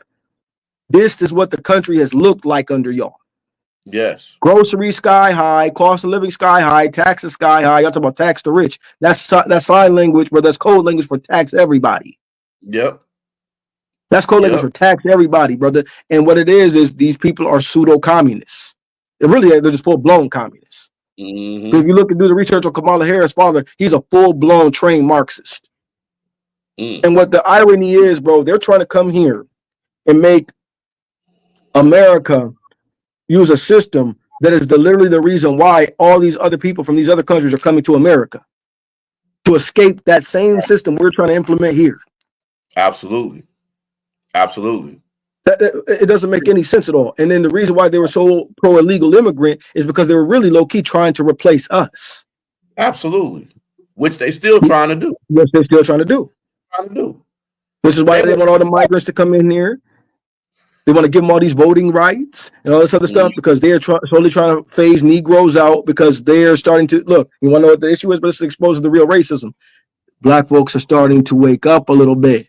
Mm-hmm. And so that goes back, that activates that slave mentality from the Democratic Party of, well, we can't have these jigaboos thinking now, can we? So it's not like back in, in the 1850s with Jim Bob and Steve Jack, where we could just take one or shoot one hanging from a tree. We can't do that anymore. So what do we got to do? We got to be slick about it and find a way to replace them. Mm-hmm. Because we don't have any intention of following through on anything we said. Nope. And they always think that we're gonna sweep it under the rug with everything anyway, because we're gonna forget. Yep. It ain't gonna be it's gonna be forgotten anyway. So us people, they ain't gonna think about it. We ain't got nothing to worry about. They're gonna still keep doing what they gonna be doing anyway. So it is what it is. That's the mentality. And look, bro, and I think a lot of brothers and sisters, for that matter, are waking up to that, because if I'm not mistaken, I looked at, and this could have changed obviously as the week went on, but the last time I looked at the electorate map for Michigan, right? So Harris won Warren County, but barely. I believe she won Warren County by like 1.5 points or 2 points or 2 percentage points, if I'm not mistaken. I think that's the closest it's ever been in years. Trump almost won like Detroit. Like, wow. Wow. Right. And then look, she won. Same thing. The big cities are normally Democratic. And this is the thing, bro. Think about it like this, right? Look at all the major metropolitan cities in the State of the Union, right? New York. Let's talk about some major ones like Detroit, New York. We can even throw Grand Rapids in there because we have a larger population than Detroit. Columbus, Ohio, Chicago, all this other B-more, you know what I'm saying? LA, etc. What do they all have in common, bro? Our people in those areas are doing the worst, heavily incarcerated. The family unit is destroyed, heavily strung out on drugs, all this over-policed, undereducated, all that. What do they all have in common? They have been for decades under what? Democratic rulership. Right. Yep. Yep. And I think some people now it's finally caught up with some. Now, don't get me wrong. Do I believe there's a level of this is there's a level of the powers that be put people in the place? Absolutely, absolutely. But brother, I don't support a person, so to speak, as I support a platform. Absolutely. And so for me personally, I voted for a platform. You get what I'm saying? Of ideals. These two individuals that they have playing the current play. They have their little, this dude right here will have it if he makes it to inauguration. They might take his behind out of it before then. He'll have his little 4 years of fame, and then guess what? He'll be completely irrelevant. If he survives, that man will be 82 years old and ride off into the sunset. Exactly. He'll be irrelevant. I'm talking about the platform. And so at this point, when these two characters lose their relevancy, will people remember the platform, or will we revert back to what it was? We should remember, look, y'all, the last time people had policies like this almost broke America. Oh, absolutely. People should remember this, man. The last time, if they see another person coming in spouting what Biden or Harris or Obama has been spouting for almost 20 years, bro, nah, never again. Never again. And another thing they also got exposed on is the fact that, bro, dog, how she raised $1 billion in that short amount of time? Because she had all these people backing her were filthy rich. Filthy rich. So we talk about Elon, bro. The thing is, they said Elon gave. They were all transparent with what Elon gave. He didn't donate nearly as much as what Kamala. Nah, like, bro, I'll be a spokesperson for you, but in terms of the money, I'll give you this, and that's it. Exactly. I'll contribute, but I'm not paying. I'm not bankrolling, and he shouldn't. No, not at all. But you sitting up there, man. Nah, bro, you sitting up there, bro. You have billionaire backers galore, millionaires. You got Beyonce net worth $900 million. Talking to sisters like she can empathize. Beyonce, your father's a music mogul. You have never been broke. Right. Exactly. Ever. You talk about Donald Trump don't know what it's like to work. He was raised in wealth. So is Beyonce. Yep. So is Beyonce. So is Jay-Z. Jigger and all these dudes. My brother, dog, you ain't been broke since you was a teenager, but that don't even count, man. Right. You've been an adult a lot longer than you've been a kid. Exactly. Come on, bro. Billions of dollars. You ain't got to worry about nothing in your life. Bro, Cardi B getting off there reading off a flip phone. She don't even believe this. She don't even believe what she's saying. She's sitting up there look, and the thing is, I'm not even mad at her because you know what I think, man? I think this broad did that and voted red because the thing is, look, if I'm not mistaken, Cardi B is what, Cuban or Puerto Rican? Which one? Yeah, I think she's her mixed. I think she's Puerto Rican. Half and half. Yeah, I think she's Puerto Rican and Cuban or something like that. Brother, what do Puerto Ricans and Cubans historically vote? Republican. All day. You see that? And so she'll sit up there and tell y'all that because this broad is going to get this free $1 million from this idiot who is dumb enough to pay her that. Read this off of Rome. And this goes to show you how this woman was almost the president now, Steve. This goes to show you how dumb this woman was. The fact that, dog, if I say you going to endorse me, bro, like, look, let me ask you something, Steve. If I say, bro, I'm going to endorse you, right? And you see I got my phone in my hand, right? With some notes I'm about to read off my phone. Steve, would you let me get up on stage and embarrass you, bro? Nah. Exactly, bro. Like, dog, wouldn't you be like, dog, what's that, bro? On my phone. Exactly. Because that's not a real endorsement. This bro was dumb enough to believe that getting up with holding a phone because the teleprompter broke. So they say. No, so they say. I think the phone was always part of the plan. Right, of course. Hold the phone. She wants you to believe that this was going. She thought this was really going to work, man. That we were stupid enough as black people, as black men, as black women, that we weren't going to look at this like, oh no. That's an insult, bro. The fact that she really thought, the fact she was putting rappers, brother. We're at a election rally where you're supposed to be talking about issues which we're going to do for us, our children, our policies, making life easier for the American, whatnot. And you think what allures blacks is booty shit? An insult, brother. a disgusting racist insult. Very. And because that was the total capacity. That's what she thinks of blacks. And that is the privilege her lineage has been bred to have. Yep. Got to be observant with all of this. Got to be observant. And I'm not talking about her nationalities in general. I'm talking about her particular lineage. She's the descendant of slavers on both sides. Right. Absolutely. And so that's key. So just to have in context, no, I'm not talking about Irish or Indian people in general. I'm talking about her particular lineage. That's been their profession for years. And I just found a modernized way to do it. Absolutely. You just speaking facts. Ain't nothing wrong with that. Yeah, just keep it in the beam. Like hey, it is what it is. You know, if you don't like the truth, there's something wrong with you. So I mean, one of the things is, dog, you know, some of our people are aware of things, bro. And I'm like, I firmly believe, man, that like we have to have a spirit of teaching. We don't look down on brothers and sisters. You know what I'm saying?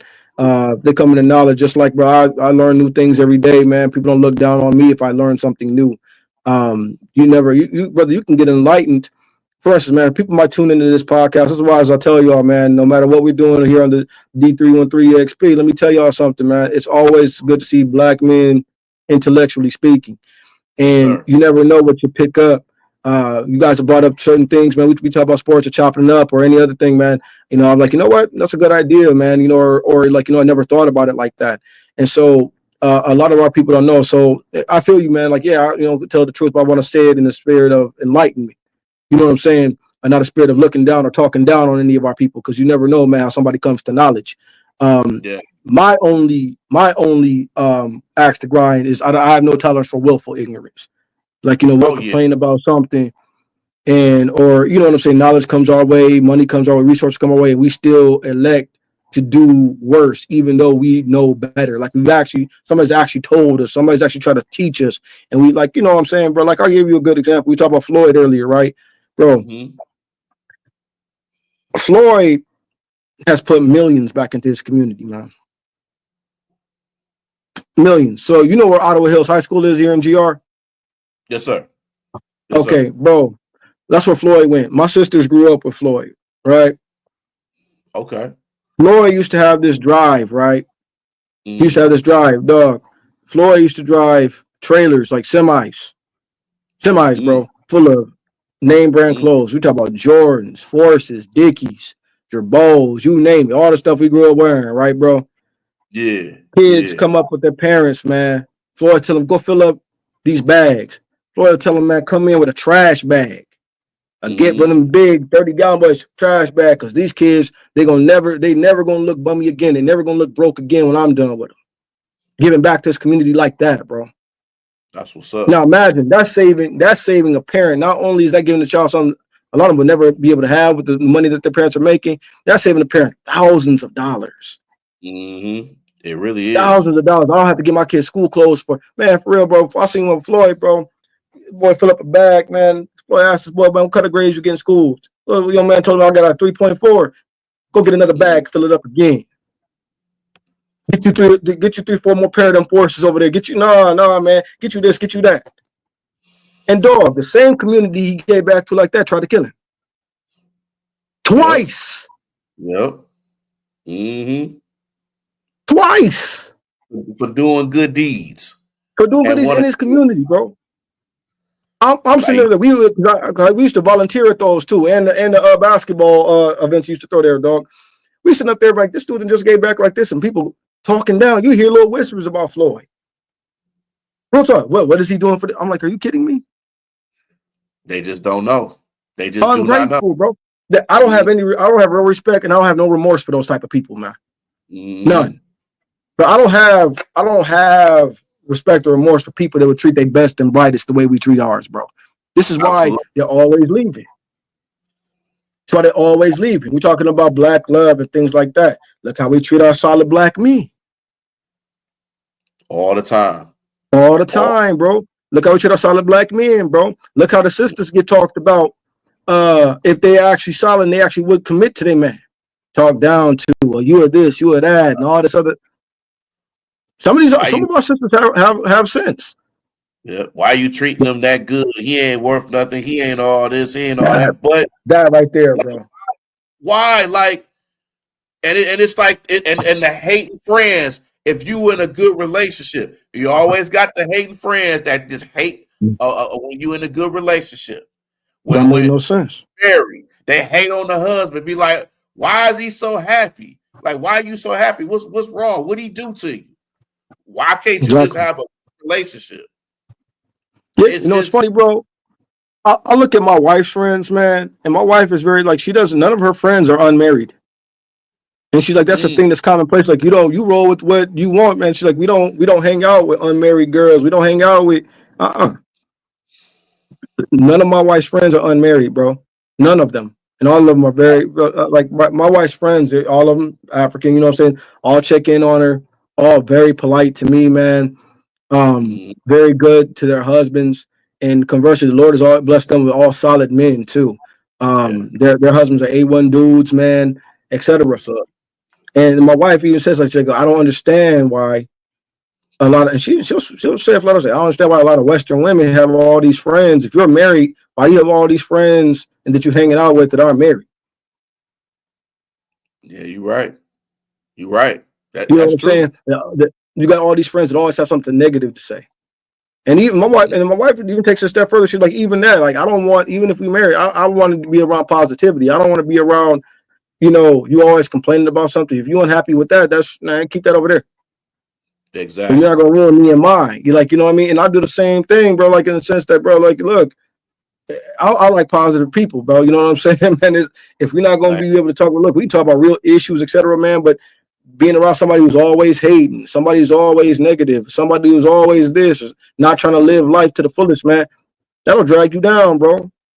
Yeah, I'm with you on that, man. Because I like over the years, I've given up so many negative people in my life, and Yeah, it's one of the best things I've ever done. And and yeah, and the only thing I'm mad at myself is that I waited so long to do that because I wanted to just tell them like, hey, you can't do this, you can't do that. But then you got to remember, you can't tell a grown person. You can only tell them so many times what's right, what's that's wrong. true. It's up That's to true. them to. And then you don't want to be in a situation because I've dealt with friends. I've had a former best friend, brother, that almost got me arrested over some Yep, dumb stuff same, he's done. same, same, bro, You know what same. I mean? You Yeah, over at same. a I was just thinking, ball. you supposed to be my man's, bro. You know good and well, Yeah, dog. Yeah, same, bro. And I'm gonna tell you, man, my best same. friend, and this is some real stuff. My best friend at the time was actually mad at me because I didn't get arrested with him. And I'm like, what? It's crazy. Like, nah, bro. Nah. You shouldn't have did what you did. I'm not gonna be messing up my record because of some stupid stuff you did. Yeah, and when no It's real like, friend want you to go down, bro. yeah, When no real and it's friend want you to go down. and it's been a couple of times he almost got me arrested. I'm like, oh no, nah, man, I'm nah, I can't deal with this. I'm You, you cool. know, bro. I was always raised to think, man, like the concept of friendship as a lot of people relate to it. Like my pops taught me, he's like, boy, unless you can really think of him as a brother, that really ain't a friend. He's supposed to be Exactly. he's supposed to be a brother. Scripture don't really speak about friendship, more so speak about brotherhood. Mm-hmm. If y'all not down for each other like that, that really is nobody you should associate with. And then Right. that's you know what I mean? And so he's like, you'll see. He's like, you'll see. And hey, my dad was right, bro. My uncles were right, man. Mentors, all that. He's like, he was right. It's so, I talked to my own nephews about stuff like this, man. Young people in my congregation and stuff like that. And especially when I was in the classrooms, I'm like, you know what? Young fella, like there's one in particular. I ain't gonna name his name. We're just gonna call him M. I'm like, you know what, young fella, I'm gonna tell you something, man. You the man now.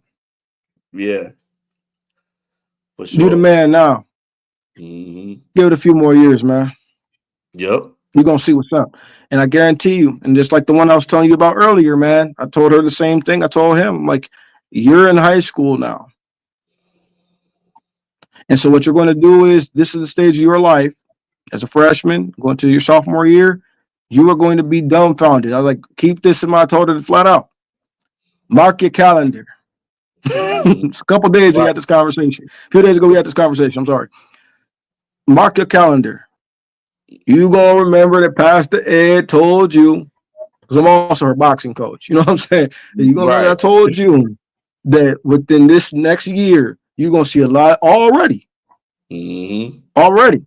I don't care if you're a freshman, already start to fall off. Yep. Get involved in, because watch this, bro.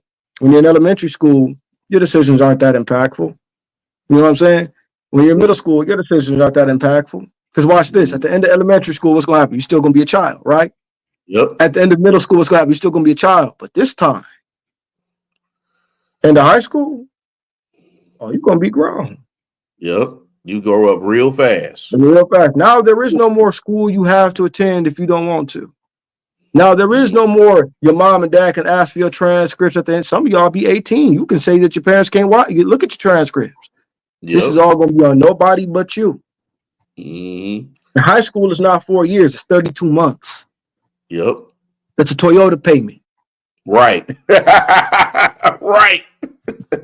So by the time you have done paying with your Toyota, I guarantee you, some of these young boys that you like so much think look good, either dead or in jail already. Yep. One of our good friends went down, we were 16, man, dead. And the cat that shot him, bro, we grew up together, locked up for life. Yep. Already at 16, brother, we was only sophomores in high school. Sophomores in high school. That's crazy. I told her flat out, and I was like, the conversation I'm having with you now, well, guess what? It was somebody had talked to me in the same manner when I was a teenager. Then it would have been a calendar year removed from the date I'm telling you. So as I told her, I'm like, give it 1 year, and already you're gonna see people falling by the wayside. Yeah. Already. You'll see some of these girls you think is hating on you, or you think it's your friend, pregnant. Yep. And this is why they push so hard for abortions, because nobody's teaching these young women to value their body enough to keep their legs together. That's why I'm talking about young women are not being taught accountability. They're being taught a backup plan for stupid choices. And the baby should pay the price because I'm out there hoeing. Yep. And the baby should pay the price because the parents don't want to teach. What's say, bro? I'm sorry. Have the next dude try to take care of their babies and everything. Exactly. They like, oh, you got a plan B. You got this. You gonna always have this. If a guy loves you, he's gonna accept your flaws and everything. Yeah. Like, no, I would never raise my son to be a stepdad, bro. Never. No. Never. Ever, son. No, don't get. But look, all the old OGs and old heads in my life, man. I'm thankful for the people, even after my father passed away, man. I'm thankful for the older heads and my dad that God put in my life, man. Because all of them spit wisdom, bro. All spit wisdom, man. My uncles, man, and OGs from my hood, bro. All spit wisdom. They all told me the same thing. You don't need no ready-made family, man. Not when you young like that. Now it's like, well, like older heads will tell you, like when you down the line, maybe my age or something, man, you meet a woman or whatever, you never know. I had one of my mentors, he was actually a widower, you know what I'm saying? His wife passed away, etc. He gave another female. He and this almost 50 years old. He's like, yeah, she got a couple children, our kids grown. That's a different ball game. He says, but you young? No. Completely different. You ain't got no business raising nobody kids. You young, man. Start your own family. Right. You trying to learn stuff on your own as you young. Exactly. So, makes you grow up fast when you trying to learn things yourself. That's right. And look, even threw it out there. It's like, at my age, son, he's like, my age, man, I really kind of don't want to start all over again. I might actually want to, be with somebody who understands what it's like to be a parent now, and our kids are both grown or whatnot. But it's like, you? I was like 19 years old, 18, man. It's like, you? You got no business being involved with something like that. Right. Let her own that herself. 20-something, you let her own that herself. Bring you no kids. Likewise, lady, same thing. Yeah. Same thing. You see it? That's true. Bro, it's a cat. Go ahead. I'm sorry, bro. Go ahead. Oh, no, I'm listening, brother. I'm listening. No, go ahead. You had something to say. Oh, no. I was just listening to you. Oh, bro, I heard it's a cat down in Memphis, bro. And apparently it's one in the D, too. I think the cat in the D got 36 kids. And then the one down in Memphis got 56 kids. And bro, like when you hear who the baby mamas are, people think, oh, that's Quisha from the hood. That's Keisha. No, it ain't. Some of these women are dentists, doctors, nurses, bank tellers, career women. Yep. Getting knocked up by scrubs. Yeah. Yeah. J-Bone. Wow. Mookie Ray and J-Bone. J-Bone. Yeah. And that's what they being raised. That's what they being raised like, dog. That's all they know. And it's like those type of men. All they know. Yeah, those type of men to them are real men.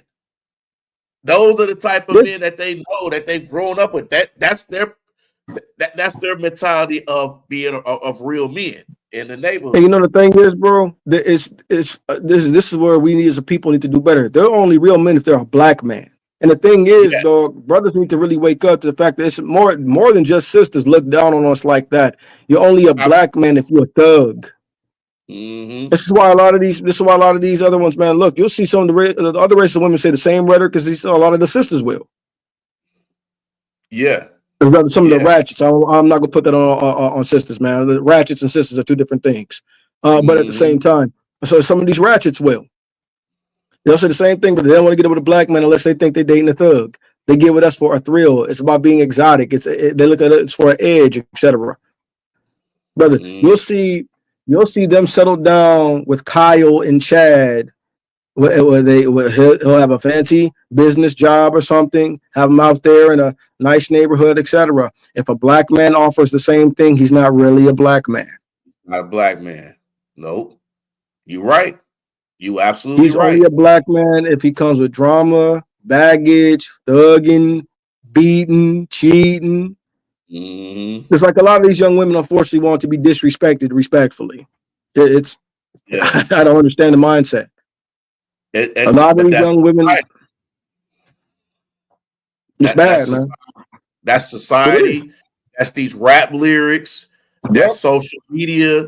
That's all of this stuff that's influencing them, that's messing their minds up, and they see stuff on reality TV too.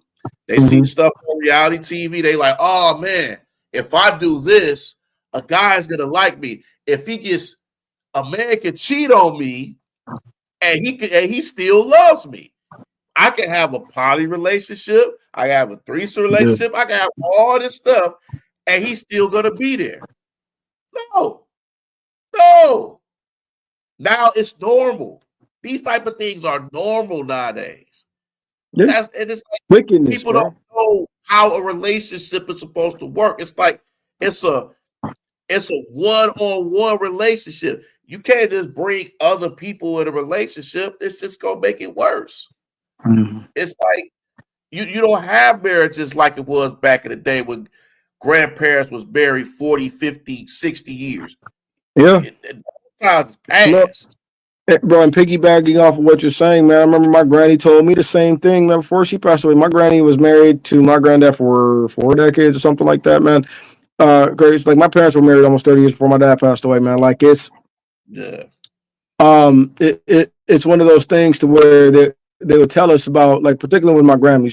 She's like, y'all don't work on nothing. Y'all young people don't work on anything. As soon as the road get rocky a little bit, y'all want a divorce. And y'all want this, y'all want that. Y'all don't work on anything. And she's like, you young men don't want to work hard, and y'all don't know how to do anything. You're dumb, you're lazy. I'm like, she ain't lying. And she's like, y'all young women, y'all attitude, you're disagreeable, etc. You don't want to work on nothing. You don't want to be with him while he's putting everything together, but you want to be with him when he's at the top. No, brother. When my grandmother and my grandfather got married, my grandmother was 17 going on 18. My grandfather had just turned 18.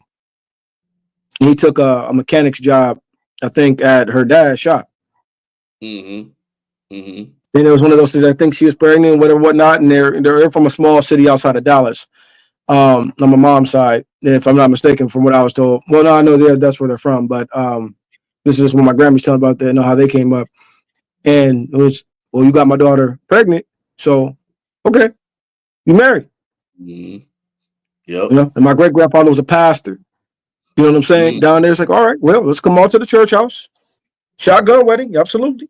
And the thing is, watch this, bro. That's back when in the black community we had togetherness and real community. It's with standards. That guess what?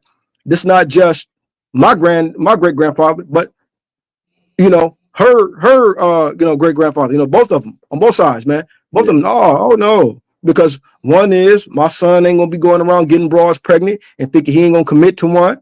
And the other is my daughter is not going to be out here opening her legs and getting knocked up and thinking she's not going to be with that man. It will not suffice. Both the patriarchs and the family and the community are confederate together. Absolutely. That's back when the men were running our communities. Yeah. When there's real order. Yeah. That's why it's so key to have fathers in the household. And fathers. And the thing that gets me too is like when they get on fathers that's in child's lives and they treat them like the fathers that haven't been in the lives. They get it to the point where I'm just like, why are you putting them in the same category as that? But then you don't give credit to Father's Day like you do Mother's Day. Like it's just we just gonna brush it off. But that asinines me, man. I'm just like, why is it that you crap on fathers that's in their life, that's in the child's life? Because society is hyper effeminate, bro. This society is hyper effeminate, man. Like this is a shame. And it goes to a lot of it. Men have given their own masculinity away, and now so the women have ran rampant. And like what I've been telling with a lot of people about, brother, if you want to see the disillusion, like in fact, if any of the brothers on the D13 see this, bro, if you get any time in your week, go look at Isaiah chapter 3. Just read chapter 3. And I don't know what everybody's spiritual belief system is, etc. But just try me on this. Just trust me. Yes, sir. Read Isaiah 3. And dog, what we're gonna do? Because we all know there is no new thing under the sun. Bro, read Isaiah 3 and tell me that's not America today. And when you read that, when you get the chance, read Romans 1. You don't need to read on us, Romans 1. And then what we're going to find in both is what? Particularly Isaiah 3, the first thing that starts to fall apart is the nation's men. And Isaiah 3 starts off, it's like because the men who are given the law originally, who should be the standard of ones keeping it, should be the ones that we just talked about that story. They're the ones keeping order. Okay, I got a daughter that just got pregnant, and I got a son that just got somebody pregnant. Oh, y'all getting married, or y'all gonna have to leave town. You can't stay here, and you can't stay here and be a whore, and you can't stay here and be a whoremonger or making this woman to be one either. Right, right. You used your dick, son, and you spread your legs, daughter. And so now, guess what? We will have no shame on either side of this family. Y'all have to get married. Y'all have to get married. And watch this, bro. They was together over 40 years. That don't mean they was happy. Man, shut up. That don't mean they was happy. Shut up. Man, shut up. The same people make 4 years. Dog, the same people saying that don't mean they was happy was the same one to get pregnant by their abusive baby daddy for 10 years straight. I don't want to hear that crap. Cut it out. Cut it out.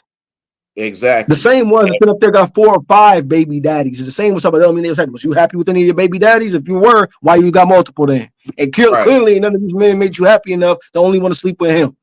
You see what I'm saying, bro? It's always the dregs. It's always the dregs speaking out, bro. It's always the dregs who want to be the loudest ones. It's always the most ignorant Negroes that want to be the loudest ones. You ain't lying. You ain't lying, man. You ain't lying. But real talk, bro, read Isaiah 3. And we're going to see the first thing that happens. You notice the men we just described, strong men like that. Lord's like, since y'all don't want to do what I do or obey my laws or keep my statutes, okay, we're going to take all that away. For sure. All the real men, all the strong men, all the problem solvers, all the builders, all the real warriors, all that. He's like, I'm gonna take it all away. And then guess what, bro? It takes until the 16th verse to say anything having to do with the behavior of a woman. There's only 23 verses in Isaiah 3. What does that tell you? 2/3 of the way it's saying it takes till 2/3 of the script is gone to show you to say anything about a woman. What does that say? She's nothing but a symptom. Yeah. She is nothing but a symptom. Mm-hmm. She is not the natural adjudicator. She is not the natural holder of the law. She is a symptom. It's the men. She is a symptom of what the men in the society allow. Mm-hmm. Absolutely. Now, the irony is there's some amongst the so-called body of Christ that would disagree with me. I don't care. Read the word. And the word says what Bible. And it's in the Bible. People understand. This is in the Bible. This is the verse. It's in the Bible that's saying that. We're not just talking that just to be talking. It's in the Bible. Right there. It's right there, point blank. And people talk about, well, you know, I don't believe. I'm like, well, you sure you can not believe in that? That's what you want to do. I'd recommend that you do, but because it's a history book of our people. But whatever. I'm not gonna get into that conversation right now. But it's the same thing. Right. Read Romans 1. Same thing. All the leadership. Same thing. Wrong. Now the women are out of order. Whorish. Attitudes bad. Tells you in Isaiah 3. And now it says, and now the daughters of Zion walk forth with what? Stretched out necks and wanton eyes. What does that tell you? Stretched out necks is an allegory for arrogance, attitude. Wanton eyes is an allegory for what? Attention seeking, entitlement, whorish. It's the same thing, but there's no new thing under the sun. It tells you this. And so you look at super ancient history, Israel, ancient history, Rome, modern history, America. It's the same thing, bro. Men are getting softer and softer. Our women are getting more brazen and more bold and acting crazy because men are not strong enough to lead them anymore and don't want to be. Nowadays, it's too many. That's what the simp is a problem, bro. It's too many men that think. It's too many men that think it's okay, or it makes you more of a man to not have any leadership ability for your family. They think that's manhood now. Well, my wife can do it. Okay, brother, she can be talented at things. She can be good at things. My wife, Lord knows my wife is. But brother, I'm the captain of this ship. Right. And the thing is, before anybody says, well, that's oppressive, goofball. No, it's not oppressive. That's not my wife's responsibility. If I really love my wife, why am I putting pressure on her she should not have? Right. Exactly. I'm the one who did. Brother, scripture says, well, husband and wife, Ish and Ishaya, hard one, soft one. Hard one is me. You better believe it. My wife should not have to be a hard one while I'm sitting here soft. Right. So that doesn't mean my wife can't. Yeah, that doesn't mean my wife can't console me if I'm not going through anything, etc. like that. No, that's not what that's saying. It's saying certain things are meant for me and certain things are meant for her. I'm the one that has to go out and deal with the world. I don't want my wife doing that. It's structure. I don't want my wife in structure. I don't want my wife in some factory sweating and working for another man. I'll provide that. Exactly. I don't want my daughter seeing that. I don't want my son seeing that either, thinking it's all right. Don't get me wrong. She can help if something happens to me, especially if something physically happens to me. Well, that's why one flesh, sickness and in health. That she can be a helpmeet, and if she has to do that because I'm injured, that's fine. Exactly. And look, and people don't subscribe to this. That's fine. Your house doesn't have to work the way my house does. I'm just telling people the way I run my house. I have no judgment for anyone. That's between anybody and God, right? But it's like, as for me and mine, I don't want my wife punching the clock anywhere, but I'll take care of that. I want you dealing with bad attitude bosses. I'll take care of that. Exactly. I need you at home with our children. Raise your kids, because, bro, the people now are crazy. But I know for a fact my wife will teach them right. That's why I married her. I don't want these people. Look, my children will be homeschooled. I don't blame.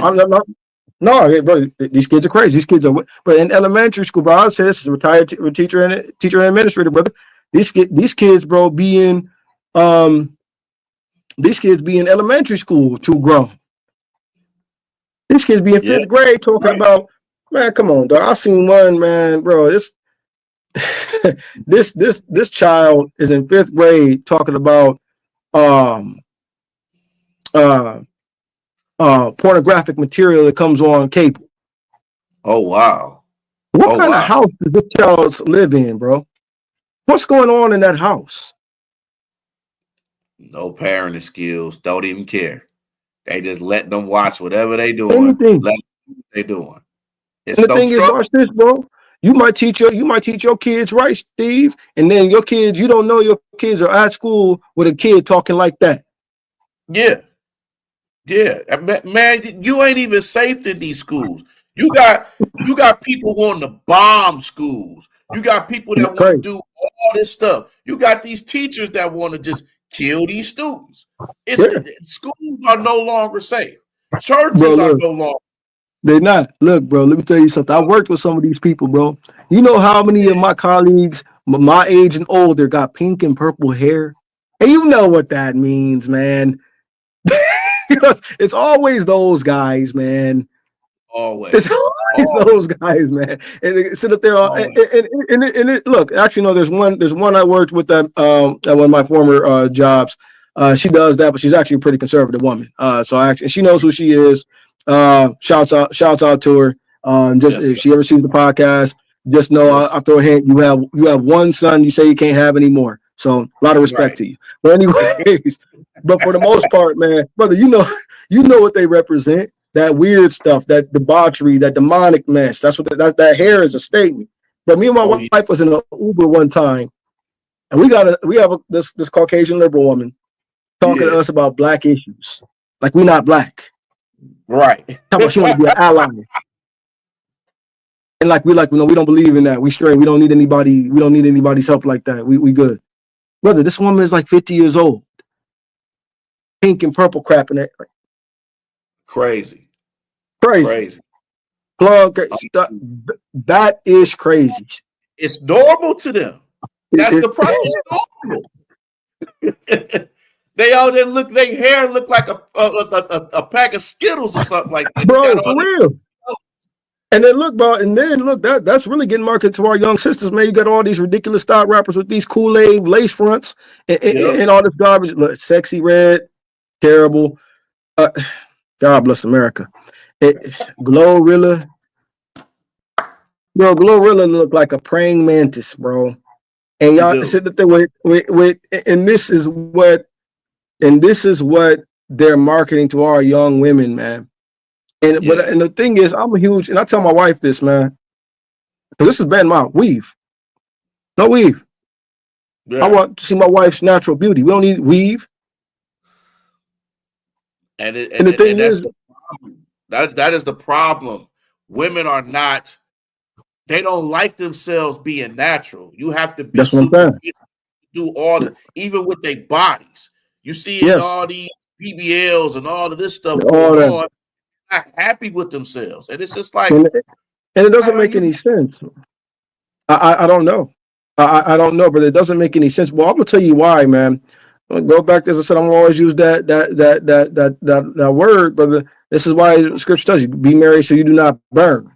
So that means essentially, brother, burn with lust, but also burn with lust for other things. Absolutely. And so these women, the woman now. And let's go back to, once again, the leadership or the lack thereof in the households. The modern woman now is being galvanized by society to say she does not need a man, but yes, she does. I'm going to tell you why. She either needs one in her home being her head, or she needs one to pay her attention online. Facts. And what's going on is the young women that have gravitated towards online are the ones that are unfulfilled at home because they have no actual head. They have no husband. Yep, that's right. And naturally, more so than anyone, the woman likes attention, and there's nothing wrong with that. Yeah. That's how she was made. Every woman likes attention. You know what I mean? And look, there's nothing wrong with that, right? My wife likes attention. That's the thing. Yeah. It's a certain amount of attention. Well, I'm gonna say this, bro. My wife is always trying to get my attention. Always. That's how. Look, that is her need. Just like I have what I need, et cetera, and she satisfies me, and I satisfy her. Those are the things that are natural to her as the woman. Yes, sir. There's no demonization of what she is. That's what God made her to be. And there's no demonization of what I need because I am a man. Come together and fulfill each other. For sure. Come together and fulfill each other. But now when we say we don't need each other, guess what? What we do is we lie to ourselves, just like we talked about earlier in this conversation. We lie to ourselves and say we don't need each other. But realistically, what we do is we carry out our needs with different perversions of the satisfactions. Mm-hmm. So what men are lacking from their wives, they make up for now in pornography. What women are lacking in their husband, they make up with now in OnlyFans. Mm-hmm. Either way, both are versions of degrading oneself. Yep. You're degrading yourself, young brothers, with your right hand watching that filth. And young women, you're degrading yourself by showing what should be precious and sacred to every man in the world, when the Bible says it shouldn't be none but worthy of but one man who's proven himself to be a suitor that would take care of you, who worked for your body, who actually showed himself that I deserve it. But no, you degrade yourself, you thin yourself out, you decrease your own value by giving something that's supposed to be sacred away to men who are unworthy. Mm-hmm. And so, yeah, brother, we do need women, and women need us. And guaranteed, if we don't have the proper placement in our lives, we will find perversions to satisfy those needs. Absolutely. Absolutely. No question about it. And this is why these young men get hooked up with these thotties. They're marrying some of them. That ain't what you're supposed to. That ain't what you're supposed to marry, young man. Mm-hmm. You're supposed to you a good woman who's on the right path and stuff, but they don't always abide by that. Bree, look at Zion Williamson, bro. Out there. Lord, Bree, you need to send Zion an email. You need to send Zion an email, tell him to come to your online camp for how to be a man. Because we need you, bro. Hey, but you know who else need to join that? Anthony Edwards. Man. Anthony Edwards. I don't know what's wrong with the dude. No, nobody raised him, dog. Like, I think his mother passed away. He don't. Because please correct me if I'm wrong. Don't let me say something that's not true. Didn't he allude to he doesn't know who his dad is? I'm not mistaken, or does he? Or he just wasn't around? Or you know what? I don't know that whole story, but you might be right about that. I don't know. I know the father wasn't around, but I think it's either he doesn't know who he is, or he knows him but just wasn't around. Yeah. Either way, nobody raised him, and I think his grandmother was supposed to be, but she passed away, right? Mm-hmm. So who raised this young man? Nobody. I think his older sister. I think he was raised by his sister, because I think he was born and raised in Atlanta. So yeah, but what does she know? Not too much. And the thing is, bro, and I'm not trying to hate on anybody that came from that kind of dynamic, but dog, let's ask this. We've seen deviant behavior from another brother whose sister allegedly raised him. You know what his name is? Dwayne Wade. Yes. And now your son is your daughter. Mm-hmm. Yeah. Yeah. That's right. Now, if I'm not mistaken, and correct me if I'm wrong, I believe his older sister, Trajil Wade, raised him. Am I wrong? Yeah, you're right. Chicago. Yeah, Chicago, and now your son is your daughter. Yep. Uh-huh. And then married a woman that's taking your son. That is your heir. That is your legacy, brother. That is your continuance. Yeah. And now taking your son to pride parades. You married a woman, that's a demon in your house. Yes. Taking your son to pride parades. It's ridiculous. And I know you want to, show love to your child, but it's just certain things. It's like they should. Brother, I think they forced that on him. That young. Bro, I think those people are Hollywood, bro. Look at this. Notice something when they look at all these. Let's focus on our people, dog. Look at all these Hollywood families, bro. Look at the kids. The Smith kids are messed up. Wade's son messed up. Look at all these Disney kids messed up. Orlando Brown messed up. Sexual abuse is a normal ritual practice in Hollywood. There's too many people that have come forward and back this to say that it's a lie now. And just recently, Marlon Wayans' child came out. He's taking a picture with the trans flag. And I'm just like, I think those people sold their kids for fame, man. Because as soon yeah, as Wade put his son out there like that, this dude hosting game shows and all that now. yeah, ain't that something? I think that was You're right. You're right. And it's just like, man, he doing game shows and all this. Like, that's kind of funny how all of this stuff is happening. And all of a sudden, he's being a game show host and everything, and being on TNT doing games and stuff like that. Like, I don't understand it. But bro, it's they doing. coming for Denzel Washington, I guess, because apparently he's got a kiss scene with another man in the new Gladiator movie, bro. Like, I'm like, brother, what you mean they can't they been had him? If he in Hollywood, he didn't already done what he had to do to get that far up there. They just allowed him to play the role of the so-called strong black man. But you better believe when the handlers told him it's time to act like you bent over, he acquiesced because he ain't gonna tell his masters no. So like, so that ain't nobody. Well, they got him, bro. They had him the moment he showed up to Hollywood and got that first prominent role. Mm-hmm. That carbon copy movie up there. First movie. Oh, I got a white father. Uh-oh. Y'all forgot about that, huh? You right. You right. Yeah, right. Mr. Holland. Okay, dog, that's relevant. That's relevant to what's going on. We talk about Mike Tyson, dog. Like all that stuff he went through is lack of all the things we talk about these young brothers, man. Who raised them? Who's actually there for him? And this right here is something I hope he did because he really wanted to. Yeah, but not because he had to. Right. And this with Mike, man. And I've actually met him twice, and he's always a cool guy. I actually had a conversation with him for about 5-10 minutes, and it was cool. I actually got this signed glove of Mike Tyson. That's what's up, bro. That's what's up. So beating him. So it was just, man, and people were saying, oh man, he's an a-hole and stuff. Man, Mike is one of the most nicest people you can beat out here. And that's normally people that overstep their boundaries and get checked, and then they get mad when they do. Yeah. Or just try to hit him, be like, nah, don't step on his foot or nothing like that. Just that's something. If you don't want to get killed, don't do that. You know what I'm saying? Yeah, like that cat on that plane, apparently. Right. Got that rude awakening. Like I told you not to. I told you not to try it. But man, it's crazy, man. You just gotta be.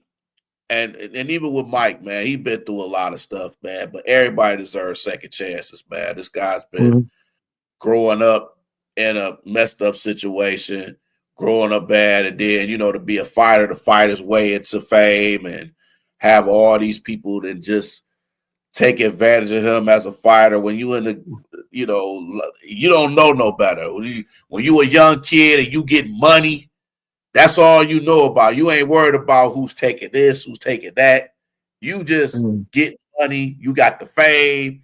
You got the women. You got everything. That's all you worried about. But then when the funds get low and the bills start going on, you be like, okay, this math ain't mathing, man. Like, what's going on? Like, everybody taking money. I got a financial advisor that's messing me up, taking money for me. I got Don King doing this to me and all this. Like what is going on? But nobody raised them, dog.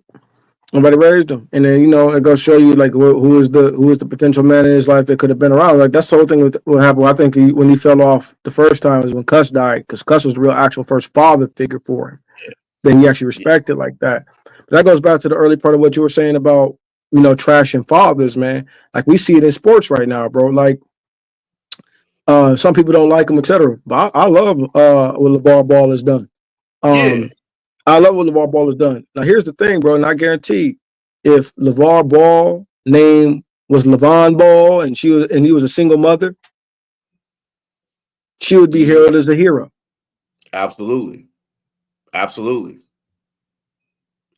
can be KD's mom. Whenever did KD's mom teach him how to play basketball? Don't hear about it. You just don't hear about it.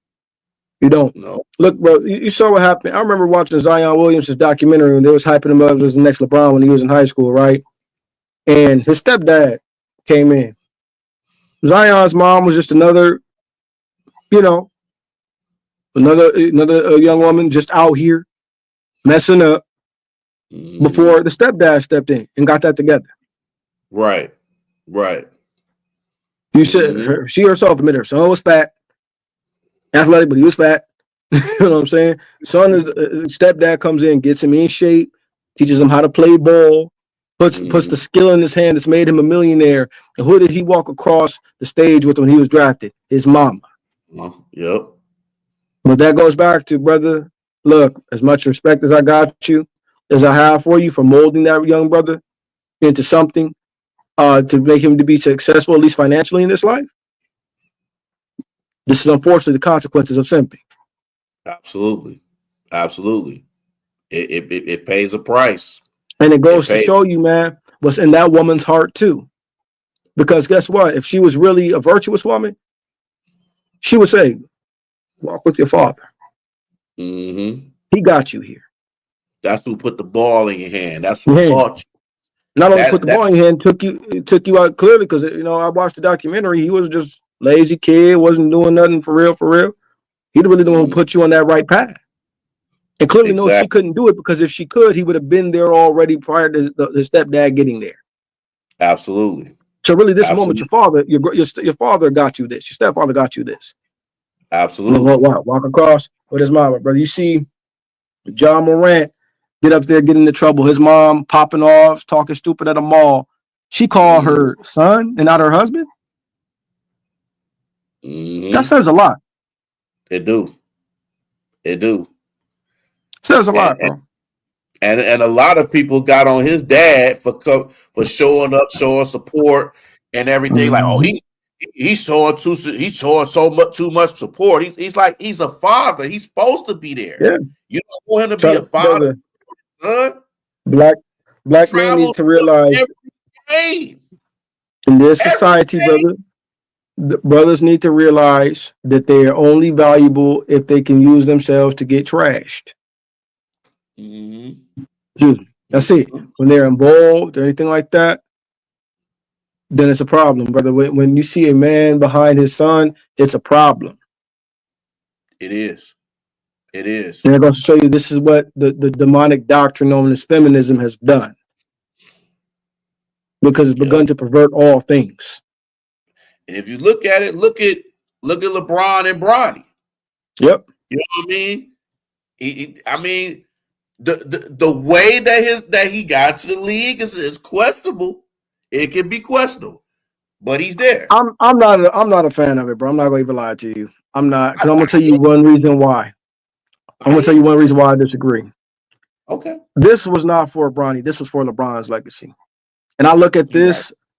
I look at this, and this is just my opinion, bro. But I look at this a lot of the way that I look at what Wade did with his son, except for less extreme in the manner of emasculating your son, like Wade did. He's still using his son as a prop to further his own legacy. Absolutely. Essentially, what Dwayne Wade did was sacrifice his son to the LGBT community to gain aggrandizement so he can move up the Hollywood ladder.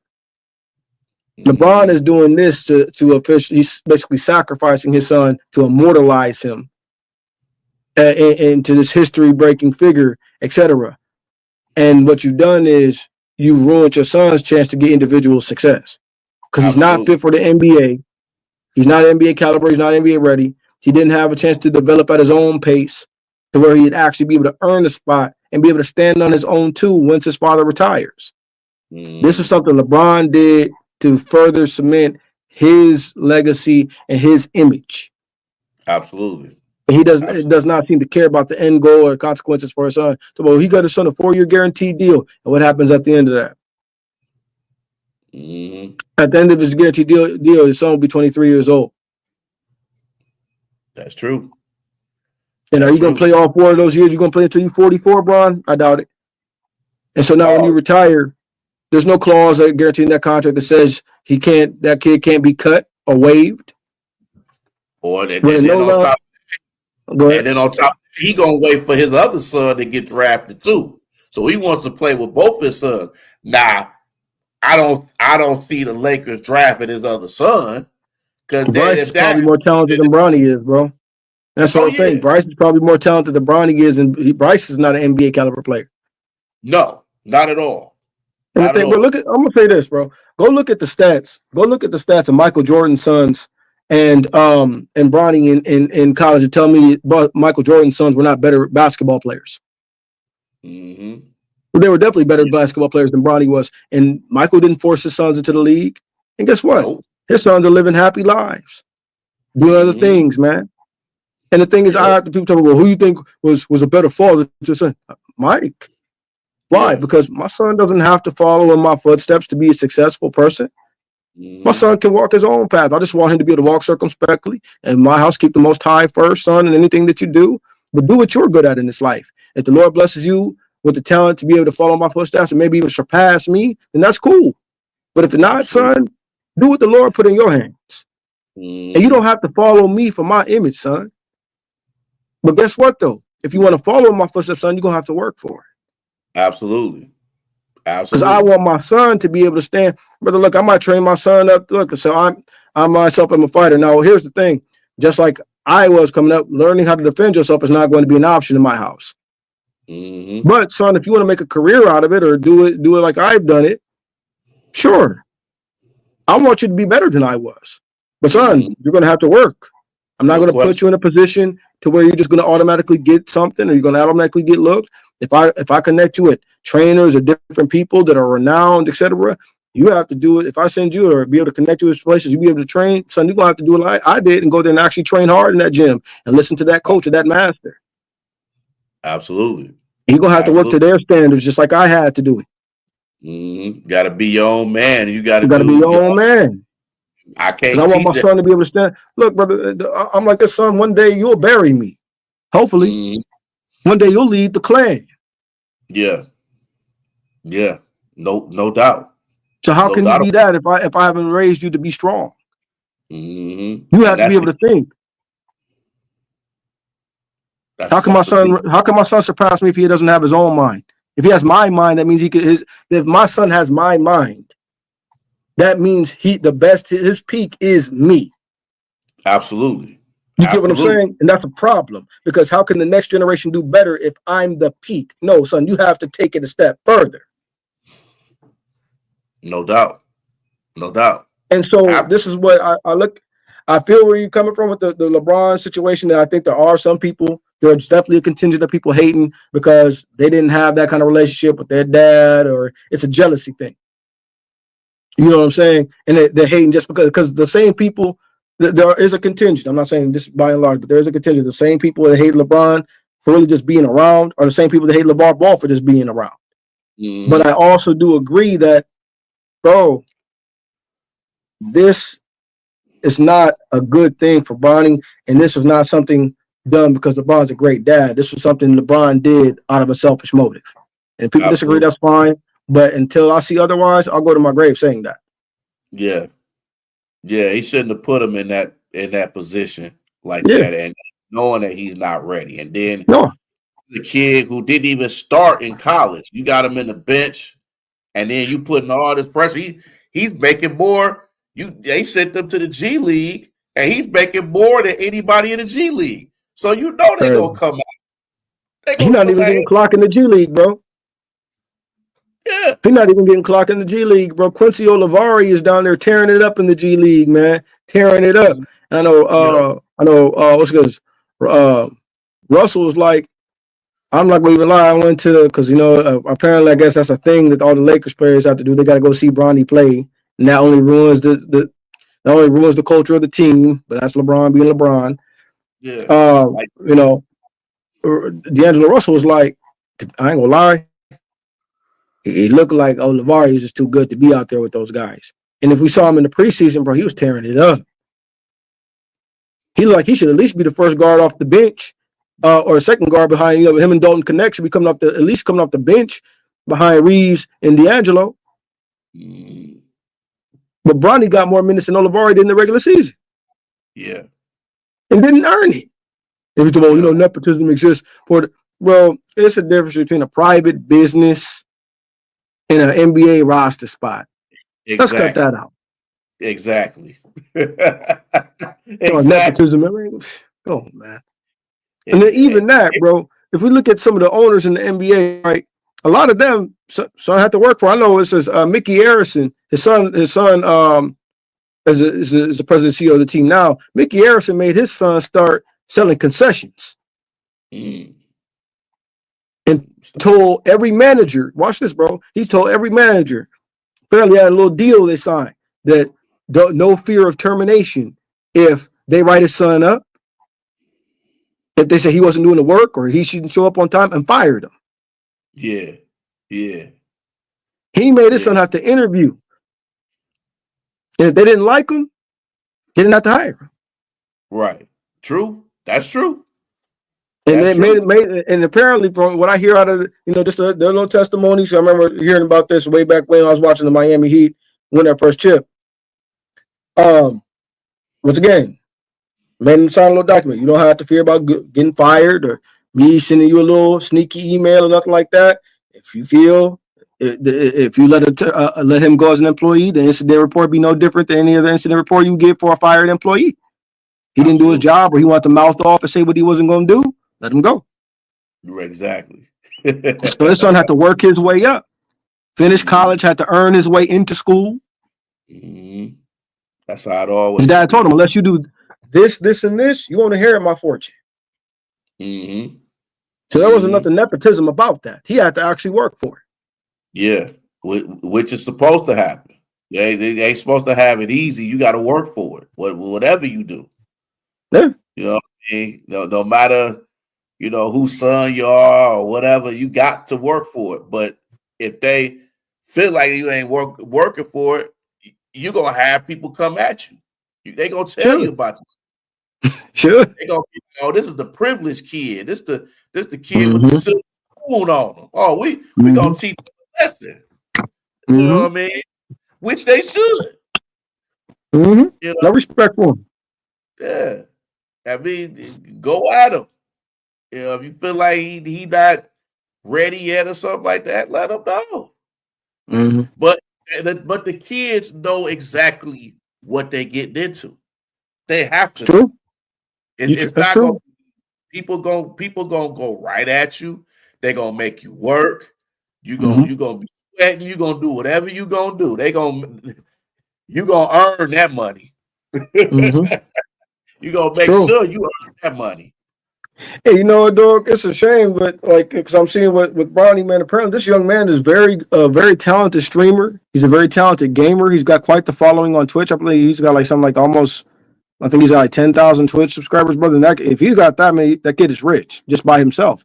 And I'm like, why not let the young man embrace that?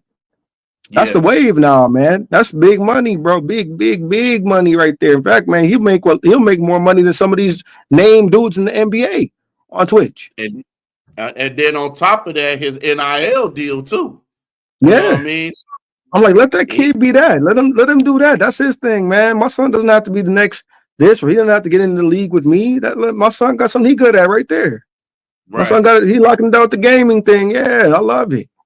Like, brother, one of my boys, his son, he's like a world champion Yu-Gi-Oh player or something like that, right? And apparently his son is like the first American, because his son's like the first American to ever win a championship in that card game. Period. Oh wow.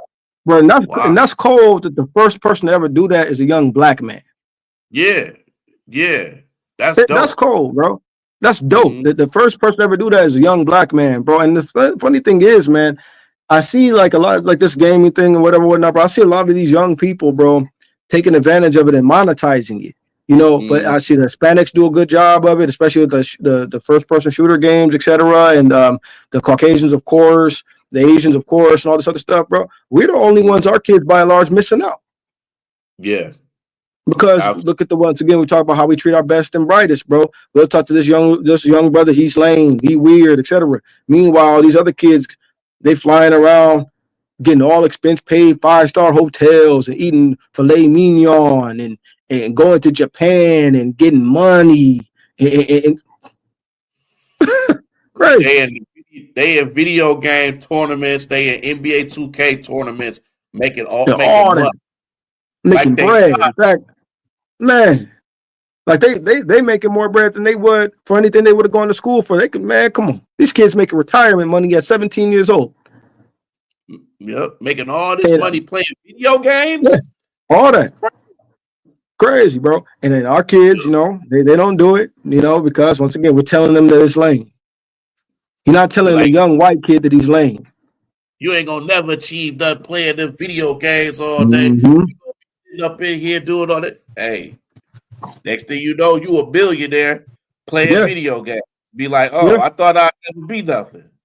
Yeah, and that's the wave, bro. And that's the wave. Like, look, bro, it's a cat. It's a young man. I'm trying to think of this young man's name in Call of Duty. His gaming name.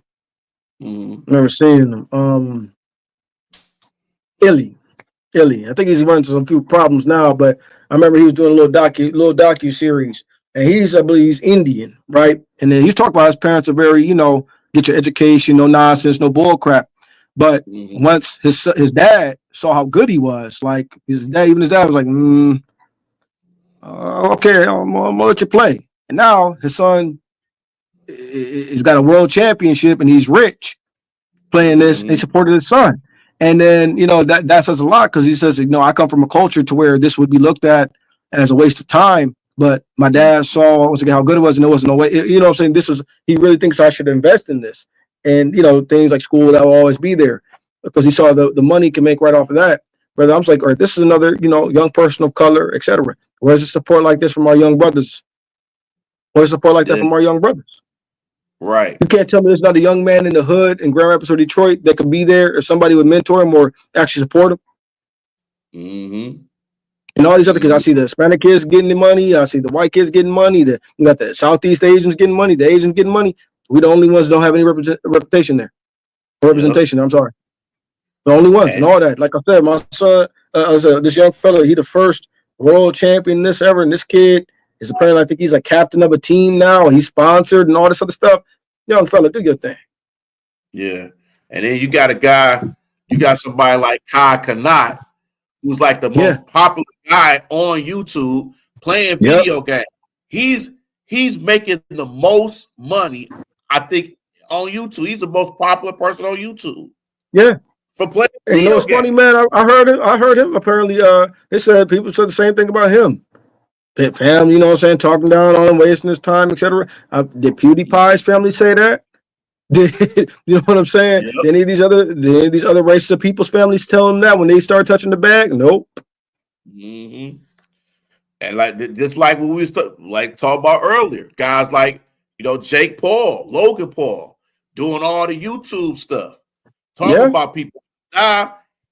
He just had a fight with Mike Tyson. Yep. Making all get money.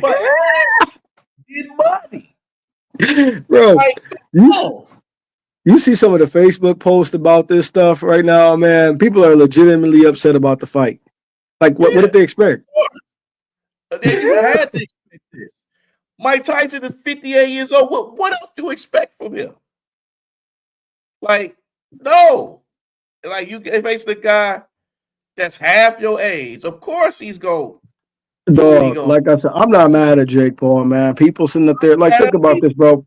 Particularly in the sport of boxing, man. If people are upset that Jake Paul can come and make up a made-up fight snooze fest with Mike Tyson and get a bag doing it, brother, that goes to show you the state of boxing. Brother, look, come on, man. Ain't nobody fighting. And you know what, though? These same people that's complaining about it is still going to watch his fights. Yep. 100% tuned in. Watch his fights. And I'm not mad, brother. He's just taking advantage. He ain't doing nothing but taking advantage of a market like anybody else is. Entertainment. Yep. Like I said, we know WWE is scripted. We know TNA is scripted, but it's entertaining. So I'm not mad at him at all.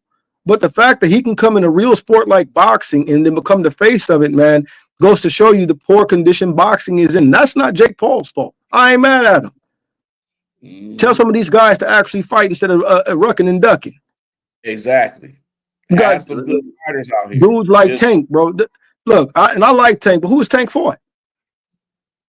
You come out here with Lamont Roach Jr., brother. He fight at 130, bro. Cut it out.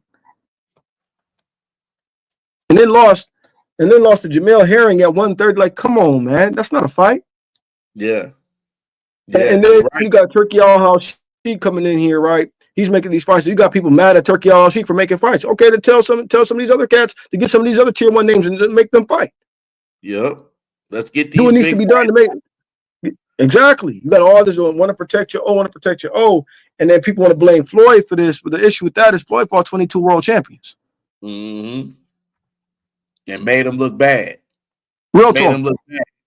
Floyd fought 22 world champions, man. Did what he did with them. And then you got people, I'm like, brother, who we're talking about 30-0, and who have you fought? This is why I tip my hat to Bivol and Beterbiev. These y'all got in there. Mm-hmm. Now, I personally, after watching the fight twice, because I didn't get a chance to see it live. Some of my boys talking about, but like, I think Bivol got robbed. But I'm like, I gotta see that because somebody always talk about robbery. Yeah. I don't know about saying robbery, but I definitely think Bivol won the fight. I definitely think Bivol won the fight. People talk about coming forward. I'm like, bro, it's the thing. This is not amateurs now, man. It's about clean and effective boxing. Bivol, the truth is, Beterbiev threw over 1,000 punches and landed 26% of them, if I'm not mistaken. How do I give you the fight with that kind of land percentage where you didn't have a single knockdown in the fight? So Bivol outlanded you. He outlanded you. He outpower shotted you. I'm supposed to give you the fight just because you threw 1,000 punches, but it makes it look like you can't fight. Useless aggression. Exactly. As a boxing coach myself, I'm gonna tell you about useless aggression. Box about clean and effective punching and ring generalship. Clean shots. Clean shots, not throwing a whole bunch of crap, throwing the paint on the wall, hoping something stick and look good. That's not how it is. I can't give you points based on that. And I'm just sitting there looking at. I'm like, I think Bivol is doing a better job of picking the shots. Better be able to throw that do. But Bivol's in there, yak. 1, 2, 3, 4, connecting. I'm like, okay, all that landed. That's consistent. Yeah. Right. I'm like, I think Bivol got that one. I hope they get the rematch. I hope, but at the same time, no shame or shade to either one of them because they fought. Absolutely. They fought.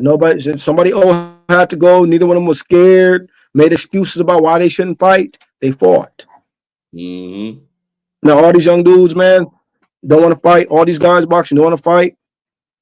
And they want to get mad at Jake Paul when he can come in and make a fight like this. Well, Jake Paul has a place in boxing because, guys, he's not really doing anything much different than what y'all are doing. Exactly. Sign a fight with a guy, pay him off to win, or sign a fight with a guy he already knows he's going to beat. And I think all those fights are staged, but whatever.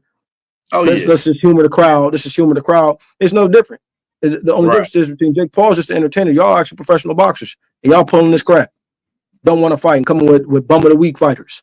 Right. And we've been trying for years to get these big fights going on for years with the Terrence Crawfords, the Tank Davises, the Shakir Stevensons.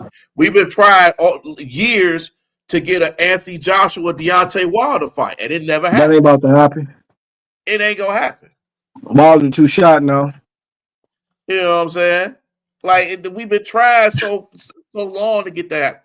It ain't gonna happen. Ever since Fury beat Wilder, it definitely wasn't gonna happen. Yeah, especially with the AJ fight, man. The AJ fight, there's actually no excuse why that fight didn't materialize. That's unacceptable on both parties' side. But AJ looked like you need to hang him up as well. Yeah. It's to that point, man. He has those losses to where you like he shouldn't be losing.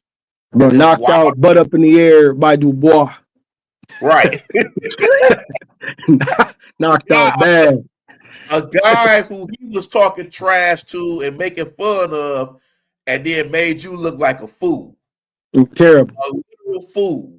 And beat him up bad. But look, also, this is the thing, man. Let me say this about Dubois. That's the reason why these guys need to be fighting. Yes. Because what? He has a couple losses. But now he's coming into his manhood. He's developed. Mm-hmm. And now he looked like he might be the guy who's the face of the heavyweight division. Especially, let's be real, man. Realistically speaking, I think if Usyk wins this fight against Fury again, he's going to retire. Oh, no question. I think both of those guys may just retire after those fights. No joke. Tyson may fight AJ just because there's one more payday for him. If he can beat Usyk. But then again, they might do a trilogy. But if Usyk wins again, I guarantee you, he probably will retire. And so now Daniel Dubois is a guy that, look, people wrote off because he had a couple losses when he's a younger fighter. Mm-hmm. Almost beat Usyk. Some people think the body shot he hit Usyk with was legal, and he actually got him out of there, but the refs let him recover. Mm-hmm. And now he's sitting up here, looks like he may take over the heavyweight division, beating guys like AJ, beating guys like Hrgovic. Yep. Beat up Hrgovic bad. People thought Hrgovic was the boogeyman, or the guy that's going to come and dethrone all these dudes. No, Hrgovic got embarrassed and got stopped. Yeah. Got totally embarrassed. Got totally embarrassed. Sit up there with AJ, got him and got stopped. Mm-hmm. Trying to tell you, leave AJ, a legend in the sport, knocked down, face down, butt up in the air. Gone. Mm-hmm. You see what I'm saying? But that goes to show you why this somebody must go stuff has to start happening, bro. Because they wrote this young man off just because of a couple losses earlier in his career. And now look how he's hit his manhood and really start to grow into his man's body and really understand the sport more and really grow into it and come into his own. Now he's put it all together. Now he's a complete fighter. Mm-hmm. Can box off the front foot, can box off the back foot now. Now he's not just rah, rah, rah. Now he's actually understanding how to use the athleticism now with the hands. What you get what I'm saying? And now and this mentality of writing this guy off comes from the fact that everybody wants to be undefeated. Yeah, you're right. And so he's proved a lot of these guys wrong. That era needs to end. It does. It does. And that era needs to end. Just because a young fighter get a loss, all of a sudden he's a king. Crazy work. They don't do that in MMA.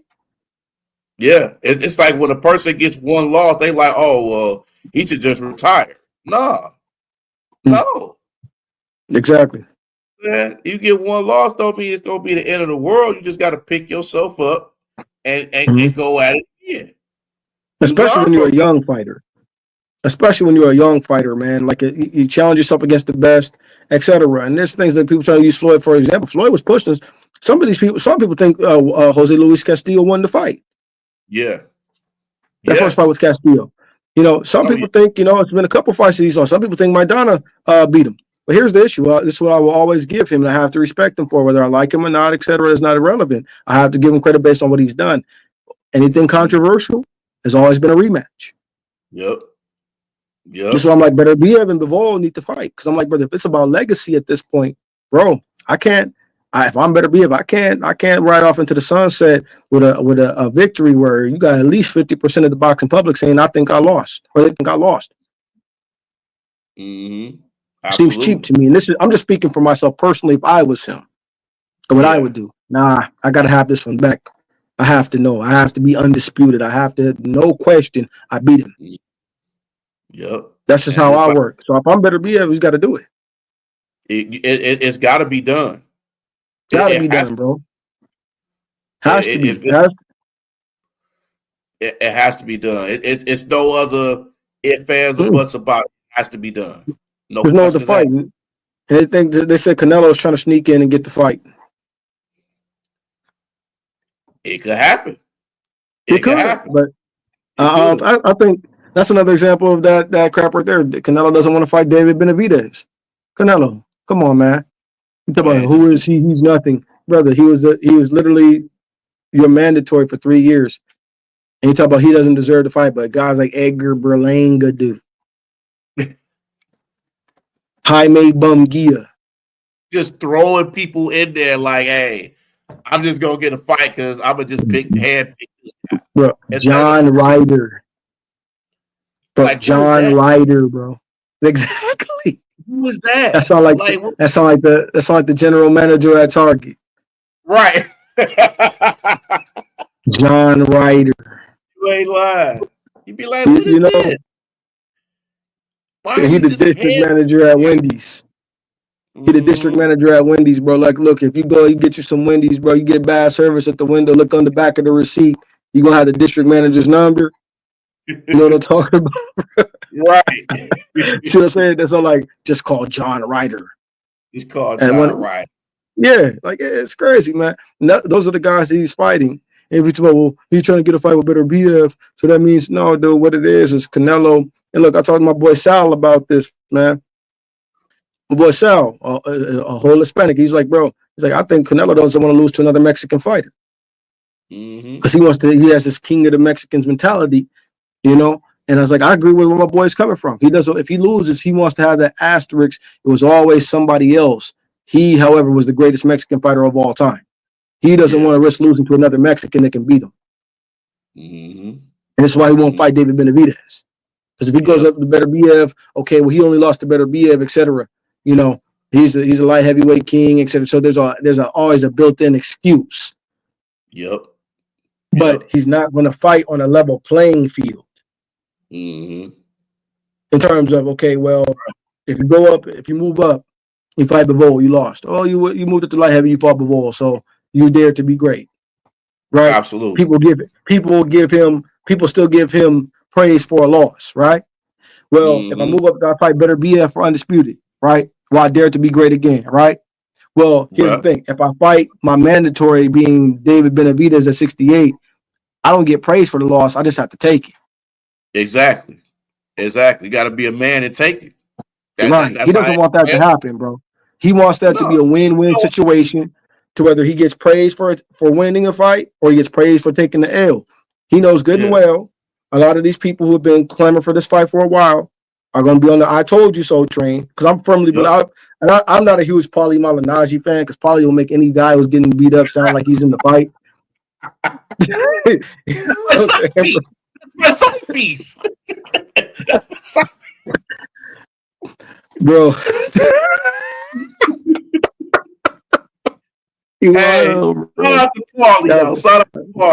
Shout out to Paulie, man. But you're right. That right there might have been one of the funniest things I ever heard, man. You wild. But Paulie, I believe Paulie is right. In the analysis of Canelo and Benavidez, I think Canelo gets steamrolled. I do. Yeah. I think he's going to be in a situation where he really can't hurt David with anything. David's been down before. Okay, all right, whatever. That was David. That was on coke. I don't want to hear that crap. Brother, he's so much bigger, bro. You have a belt at light heavyweight. What do you mean? When you fought Kovalev, bro, like, come on. Benavidez is just he's just something different. He's a fighter. How is David Benavidez too big for Canelo, but you fought Liam Beefy Smith, a guy who's 6'3"? Right.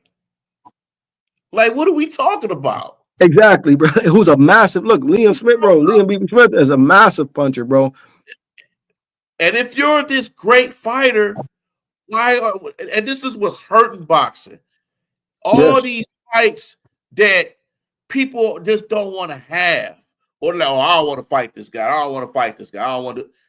It keeps, and this is what kills boxing. It's been killing it for years. And this is one of the things I hate about boxing. Like, I remember, dude, years ago, where a lot of people were like, literally like, didn't want to fight this dude because of his style. It was a guy that Winky Wright. Yes. Yep. Who was a great counterpuncher, but a lot of people were so afraid to fight him because of the way his style was. And it's been happening to a lot. Like it was a boxer we had on the show last year. Good counterpuncher, Chris Bird. Yeah, shout out to Chris Bird. We had him on last year. Good dude. Good dude. One of our best shows that we had, man. He dropped knowledge on staying in shape, and he was, and he actually was working on having a comeback fight too, because I believe he's 54, 55 years old. Chris stays in great shape, man. Yeah, him and his wife. Because I think she's a personal trainer as well too, or something like that. Yep. Had a great talk with him. We got to have back on too. I'm work on. I love that. I love that. Yeah, but man, it's just that's what's killing boxing right now, man. It's just all these like we so anticipated in this fight, but then it never happens. Like bring it back to the Joshua Wilder. We were so anticipating that, but it just never happened. Never materialized. Never. This person was afraid. Johnson didn't want it. Wilder didn't want it. It's just all this back and forth, and it's just this is another reason why a lot of people like MMA, UFC more than boxing because get those fights. Yeah, those guys fight. They have no choice. They have to fight. Like there is no ducking it. Now we're seeing this a little bit with the John Jones situation, to where I think John Jones will probably retire tomorrow night if he wins or something like that. However, I'll be honest with you. If he doesn't, Dana White is dead wrong. Tom Aspinall, bro, this is the thing, man, and that's why I think John is just going to retire. Tom Aspinall is literally the interim champion. So how the interim champion succeeds the number one contender? Like there's no other fight but Tom Aspinall. And for the folks that talk about John, he's no match for John. That's crazy. That's crazy. I'm gonna be honest with you. We've seen John Jones vulnerable more than once, more than twice. To be very honest with you, he was losing the fight against Gustafsson to the head kick, and I think that kind of saved him on the scorecards. And I'll be very honest with you. I definitely, and I don't think I know, he lost the fight against Reyes. Oh, of course. Dominic Reyes beat John Jones. Bro. People say what they want to say, and it really wasn't close. That's my whole thing. It really wasn't close. Dominic Reyes outstruck him for the entire fight. Mm-hmm. And John struggled to try to take him down. John couldn't execute his game plan. He really couldn't hit him that well. John got a gift. That was craziness. Mm-hmm. That was certified craziness, man. And so here we got with Tom Aspinall, bro. I see this a lot like the Gustafsson fight, except for Tom Aspinall is a much better grappler than Gustafsson. And it's much better wrestling and is a better boxer. Bro, Tom Aspinall, it's all good. People don't realize Tom Aspinall could have been in the heavyweight hunt in boxing right now. Absolutely. Right now. Tom Aspinall has amateur wins over some of these guys that are contenders right now. People don't realize that. Tom Aspinall at turned pro was undefeated. In boxing. Just boxing. That's right. And kickboxing. Tom Aspinall is a monster, bro. Yes. No question. That kind of athlete that can move around like that, bro, has good takedown defense and good jiu-jitsu. His dad's a black belt in jiu-jitsu, was raised on the mat. I think Jones sees this as I don't think I want to fight him. It's like, yeah, he might give me some trouble. I think I might retire after this one. I'm gonna tell you this, bro. And people, if they end up fighting and people want to come back to this video and come at me and deservedly so, if I'm wrong, I'll take that. But brother, I think Tom Aspinall gets a finish pretty easily over John Jones. Oh yeah, I think John knows that. Hands are too good. Hands are too fast. He's too athletic. And this kid's got a lot of problems that I've seen before that, quite frankly speaking, he does a lot of the stuff that's given me trouble before, but a little bit better. He's a better Gustafsson is a good boxer, but Tom Aspinall is a much better boxer and hits a lot harder than Gustafsson. Absolutely. And John had trouble just getting past the technical boxing. Gustafsson is not known as a massive knockout puncher, but he just had problems with the skills of Gustafsson, yet alone the speed and the power and the skills that Aspinall is going to bring. Same thing with Dominic Reyes. He had problems just with, and Dominic Reyes could crack, but Tom Aspinall hits harder, man. Tom Aspinall get you out of there. You know what I'm saying? But brother, you had trouble with just the kickboxing of Dominic Reyes because he's a better striker than you were, John. And then he was too big and athletic to just take down when you wanted to. Absolutely. Same thing as Aspinall. So I think there's a coup for him not to fight. Oh yeah, definitely. And then heavyweight fighters, that's more weight, that's more, and then you got to gain weight. He ain't used to that. So the condition and everything, like he's not used to being a heavyweight and then gaining weight because he's so much he's the light heavyweight. He's so much into the light heavyweight. He's not used to being a heavyweight. And with Aspinall, man, he's different. He's a big dude. He's gonna be problems. He's gonna be relentless on Jones, and Jones don't like that. He don't like with somebody going at him like that. Yeah, no, he doesn't. I think the thing is with John looking at Aspinall, it's the athleticism, the speed, the power in the hands. Like the thing is, man, Tom can fight him from a range to where the shot is not available, but he can close the distance on John when he wants to with the boxing. Absolutely. No question about it. And No. that's the whole thing. He can close the distance when he wants to with the boxing, and Aspinall has good takedown defense. Mm-hmm. You know what I'm saying? And he's as good jiu-jitsu as well. So it's not John is going to dominate him on the mat and whatnot. Tom's at least good enough to get back up. Absolutely. And he's bigger than John naturally. And so I think John sees that he doesn't want to fight that kid. And I think he's fighting 41-year-old Stipe, whose last fight almost 3 years ago he got knocked into on his ass.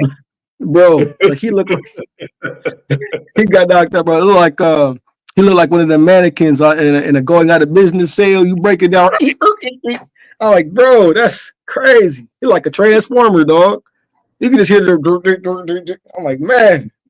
When Ngannou hit him so hard, man, that's nuts, bro. Looked like a character of Tyson Punch Out. Man, for real. Dog, like bro, the old that first Optimus Prime toy, dog, where you fold the legs back, bro. That's Tom, bro. Like, no, like that's Steve Miocic. I'm like, bro, what did you just what did you just get hit with, man? What you just that little check left hook that Ngannou hit him with, bro? Gone, man. Gone. Out here, bro. And that he gonna fight a guy who just got knocked out in his last fight bad. Who's 41 years old and on an almost 3-year layoff now. Yeah, just about. Yep. He's and Stipe Miocic gets that fight over Tom Aspinall, the interim champion. Mm-hmm. And then you see John Jones' physique. If you see John Jones' physique lately, what happened, bro? Yeah, go ahead. No, go ahead. I said, if you see John Jones' physique, I think he's using steroids again. Yeah. Yeah. And I'm like, bro, no. And I'm like, bro, if you were really natty, dog, you look like you had a dad bod when you moved up to heavyweight.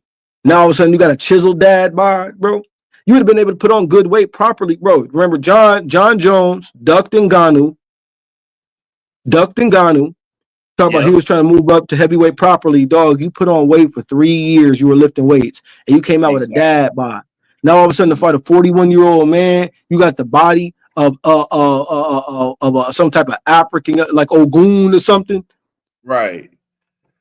And all of a sudden now, I'm supposed to believe you're not touching that crap again, bro. And cut it out, dog. John is a clown. I hate to say that, man, especially about a brother that's on top. But bro, John Jones is a clown. John's a clown. I feel you. It's like how you taking steroids for a guy for facing Daniel Cormier, and it's like, and Daniel Cormier got a stomach. Yeah, I think John is on the juice, man. That's what I think. I could be wrong, but I think he back taking that stuff, and there's no way. I'm like, bro, you mean it? So listen, watch this, bro. And once again, please tell me your honest thoughts about this, because my reasoning could be flawed.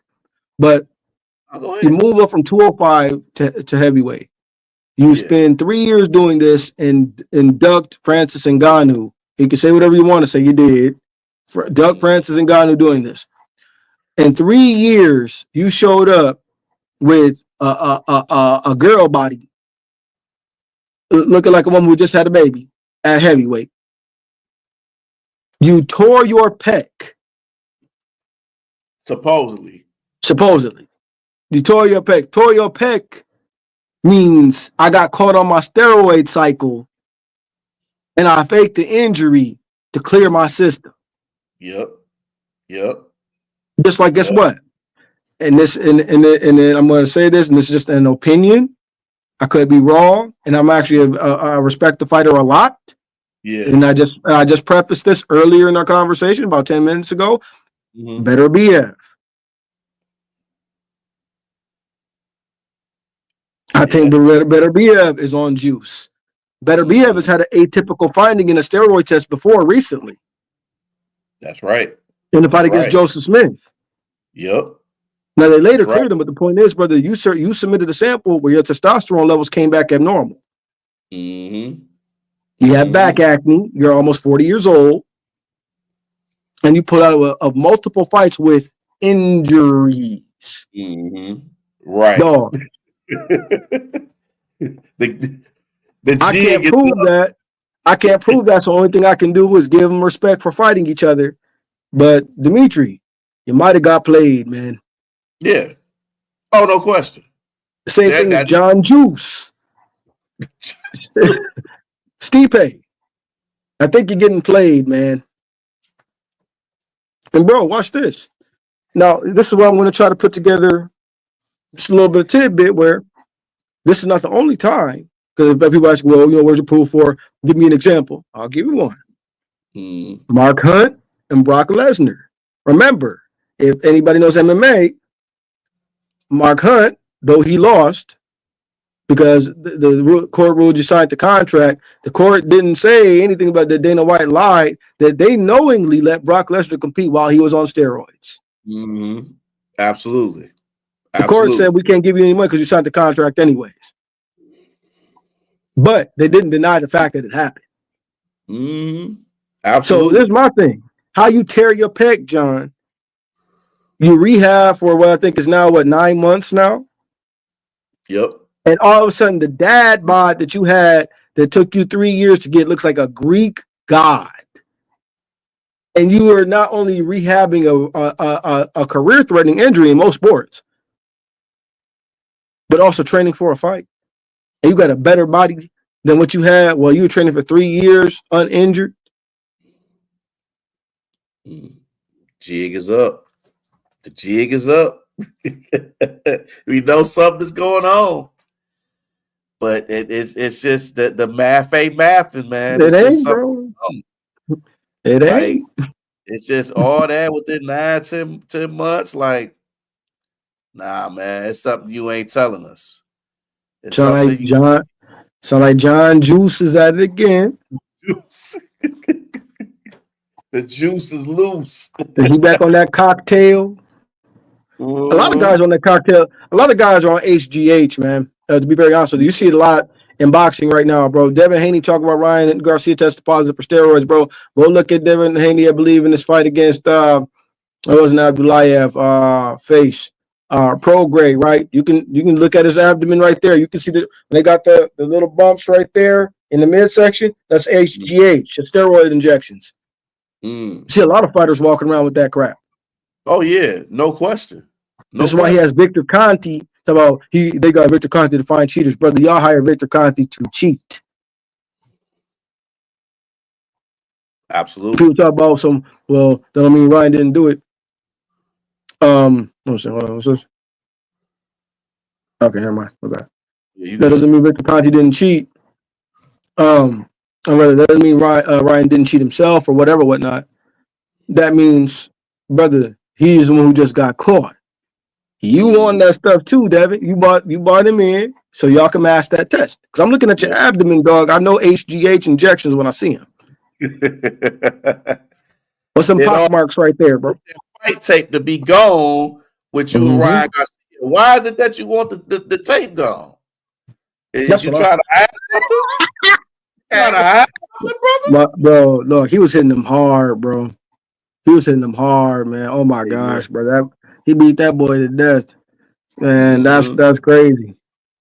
He was a star. Just like here's the issue with that. Just like with Errol Spence. Errol Spence got that heel beat out of him. Look, I think Bud was on something in that fight. A lot of these snack guys, man. I think Bud was on something in that fight. Brother, how is Errol Spence cuts from almost 190 pounds and Bud look bigger than him? Yeah, you're right. Now we're seeing a man that was chinny at the lower weights have a granite chin at the higher weights. Exactly. and you were struggling to stop guys like Yorkis Gamboa at 35 and 40 and all that coming up, and now all of a sudden you're knocking people out at 54 and 47 easily. Like it's nothing. Something going on. I know it's a documentary. I'll send it to you in the DM, bro. It's a documentary about that, covering Bud's trajectory and the Victor Conti's fighters. Okay. And Victor Conti's athletes, bro. Yeah, definitely send me that. Definitely. No, I can't prove nothing, but I have my speculation. Bud may have. Yeah, it's a possibility. Yeah. All these guys, I have no proof. I have no proof about anybody else I talked about here. None. These are just, questions I have. Where I feel like you said, brother, the math ain't mathing. I'm really on the John Jones thing about you tore your pec, bro, with a dad bod, and you come back, you rehabbed your pec, and then got the Ogun body all in 9 months, and you couldn't produce that in 3 years while healthy.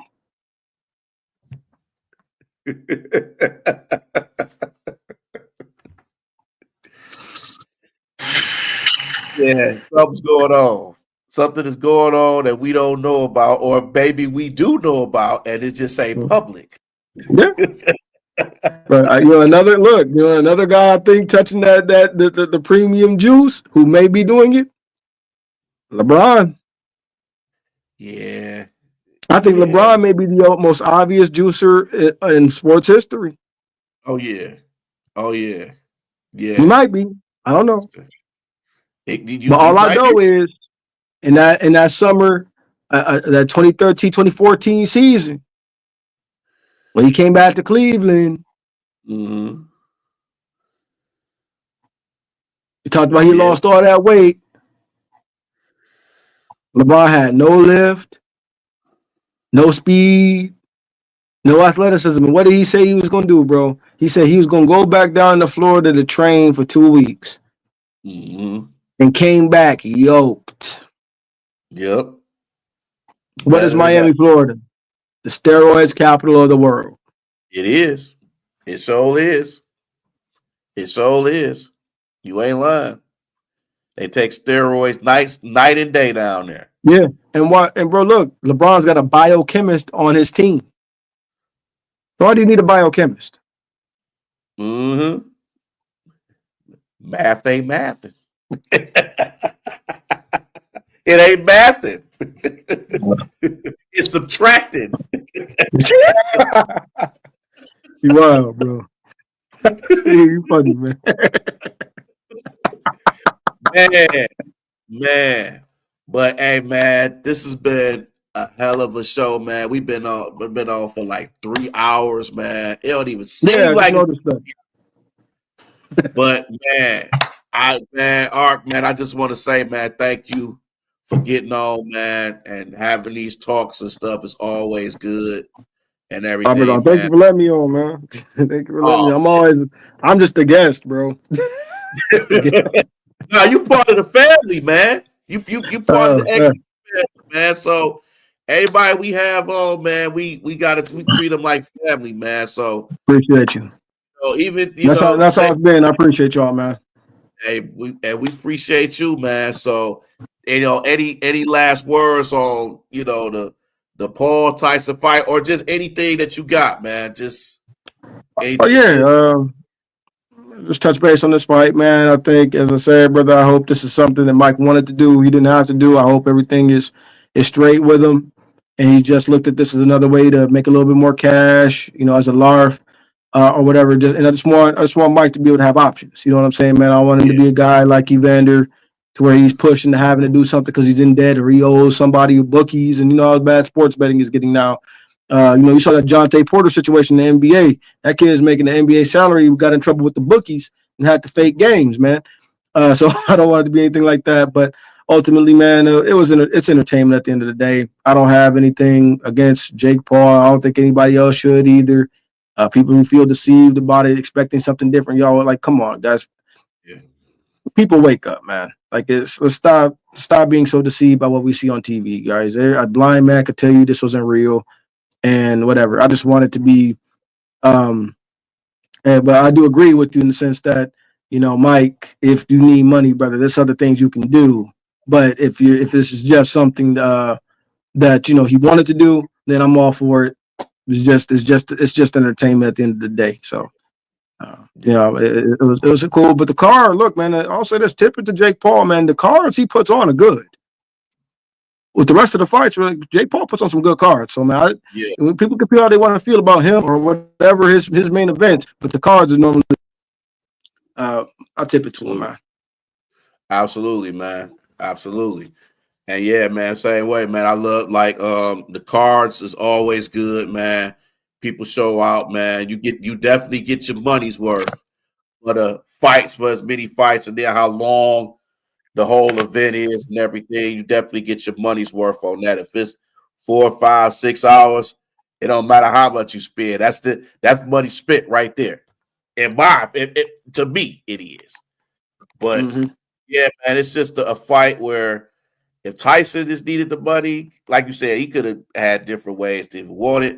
Or if he just wanted to fight, just to fight, pay some bills and stuff like that, hey, more power to him, man. But it's going to be a lot of people that's going to be upset about it because of how the fight was. They wasn't anticipating the way it was, but that's how a lot of Tyson's fights have been over the years anyway. It's like we anticipate something and knocking somebody out within the first round. So, you know what I'm saying? I firmly believe if it was a real fight, brother, at 58 or not, Mike would have killed him. Oh, yeah, for sure. It definitely it would have been a massacre. It would have been a massacre at AT&T Stadium for sure. Oh yes, but yeah, man, just the fight, the whole card was cool, and if you wasn't happy about it, I don't know what to tell you. If you want to get on Jake Paul, if you got an issue with him, stop looking at his fights.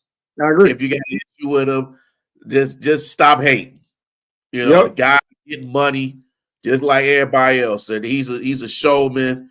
Him and his brother has been that for years, and they get the support that they get. You saw as many people that it was over there, so a lot of people show up to it.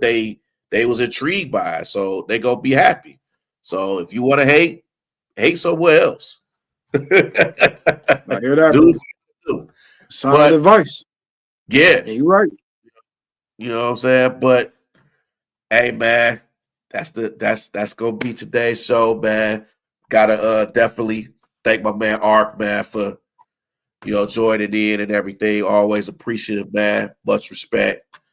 And just everybody that's joining in, man, just like and subscribe to the channel, man. The D313XP, myself, Domus J313, DC1.